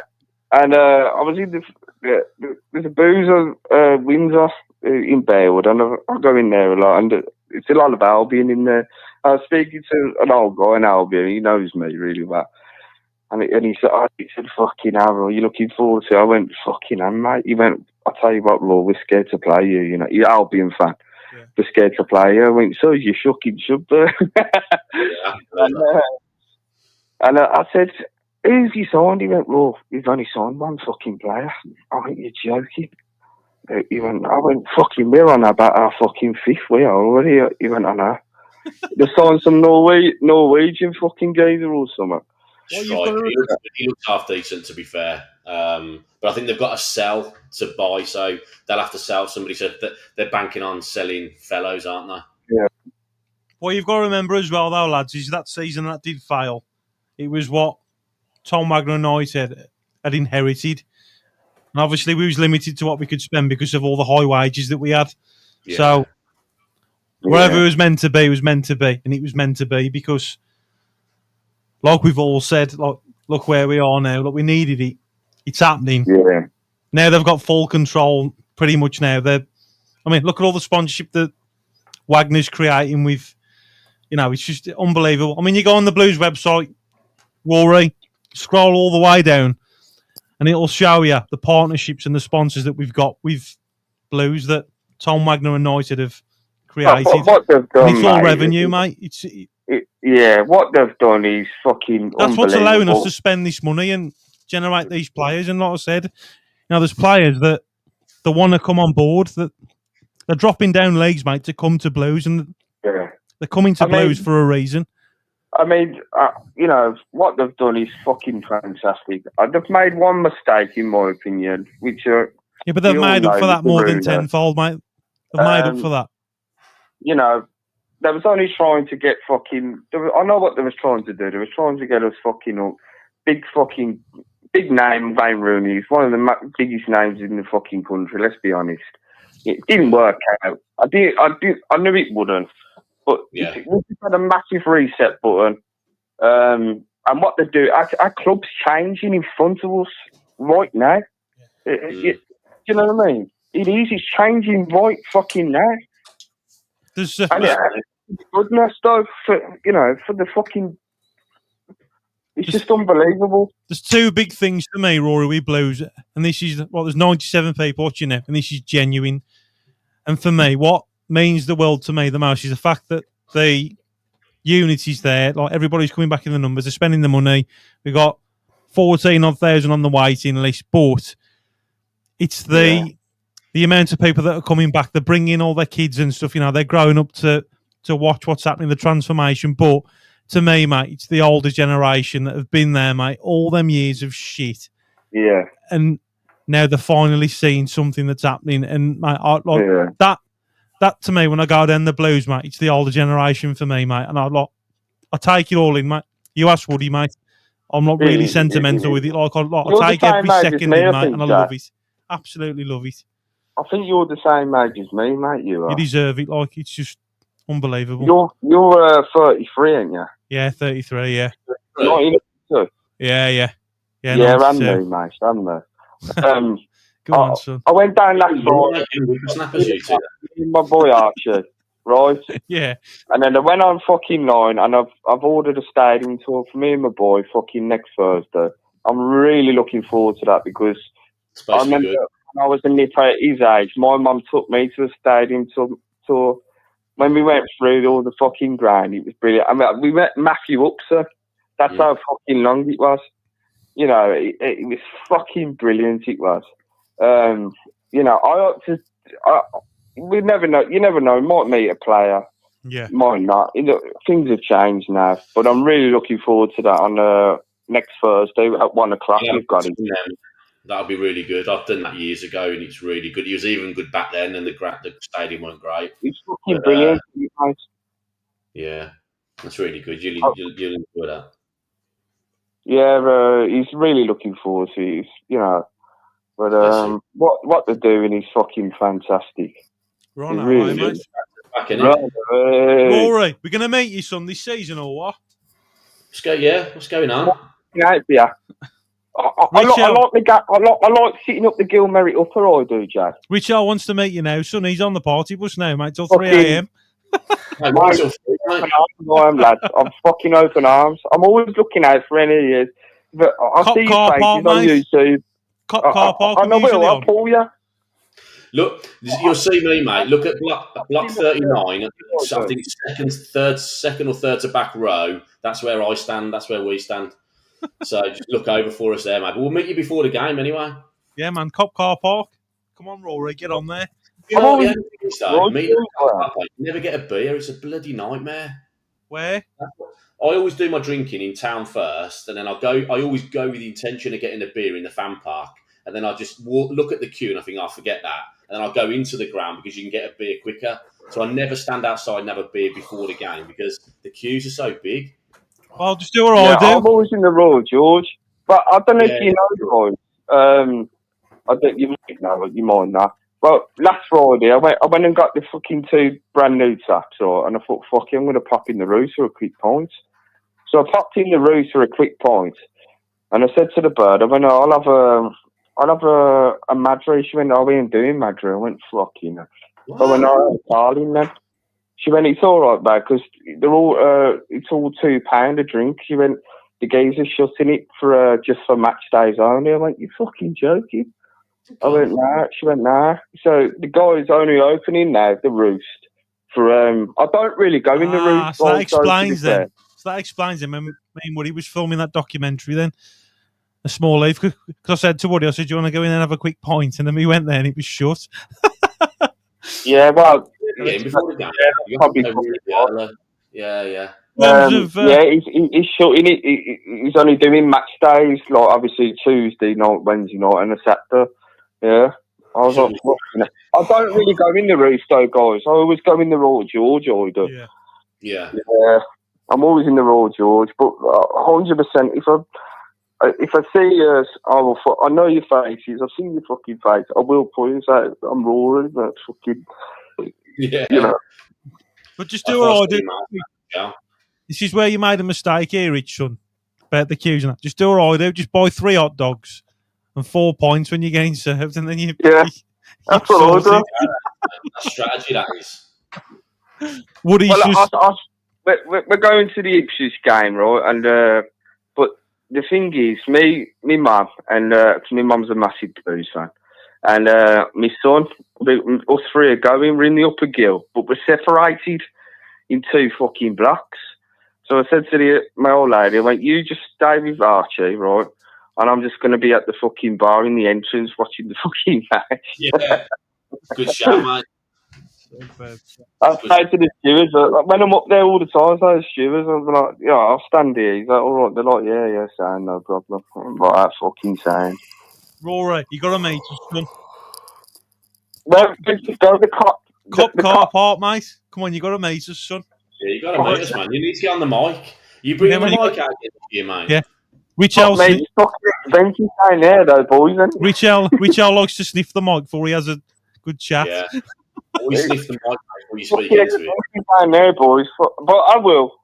It'd be nice to say hello, like, you know, and go, fucking, I'm Rory. Yeah, man, definitely, son. Definitely. What's your message for the Blue Noses, Rory? Message for the Blue Noses. Usually it's either shit on the Villa or keep on, but I've got a new one. You got a new one? Fuck them all. Good lad. Yeah, I love it. Lads, I'm going to go. You take care. Cheers for calling in, son. Take care, Rory. Jay, yeah. I'm going to follow you on Instagram. Make sure you fucking follow me back. Give me 10 minutes to charge my phone, son. All right. Oh, you take care. Thanks for having me on, guys. No worries, Rory. Yeah, keep right on. On the Villa. She's on the Villa, mate. Fuck them all. Yeah, mate, we definitely got one more call in us. I know Woody's definitely got a call in. I'm dead, I am. No, mate, you were half an hour late. You were half an hour late. I've still been up at 6 in the day. I've got to go, boys. I've got father duties. The kids are playing up, so I've got to... I'll stay all night. Stay online, Rich, as long as you want. I'll be here tomorrow morning. Oh, you've had an extra hour encore. You've had an extra hours encore, Blue Noses, so please subscribe and please drop your comments. And if you can get your calls in as well on the next one, be good to, the more of your phone. This is why I love doing this. And Big Richel, Woody, Nick, and Neil, I can't thank you guys enough. And this is why I do it. I always say it's not about me, it's about us. Even though I present it, it's about the Blue Noses. So keep right on. Thank you for all the support. Rich, message to the Blue Noses. I've already done it, mate. It's over to Woody. Woody? I'm really impressed with the amount of new callers that we've had. Yeah. And I think they've been top draw. And I think they should ring up more often. Mark was a firecracker, wasn't he? He was a live wire. And, loved his energy. Love Sadie, love Rory, love everyone, to be fair. It's been a really good night. Yeah, I'm really completely dying. I'm hanging now. And next time, Jay, give me some notice. In fact, do you know what? I'll just write the questions out. I'll get you 10 questions out. Okay. So when we do go live, because people have been pulling me up about this, not being the quiz master. But all in all, mate, yeah, lovely. Listen to all the opinions from all the Blue Noses. Great time to be one. Enjoy it, soak it in, and yeah, keep right on. Keep rolling, everybody, and thanks for supporting me. Thanks for all your comments, all your support. It means the world to me. Keep right on. We're on our way. Come on.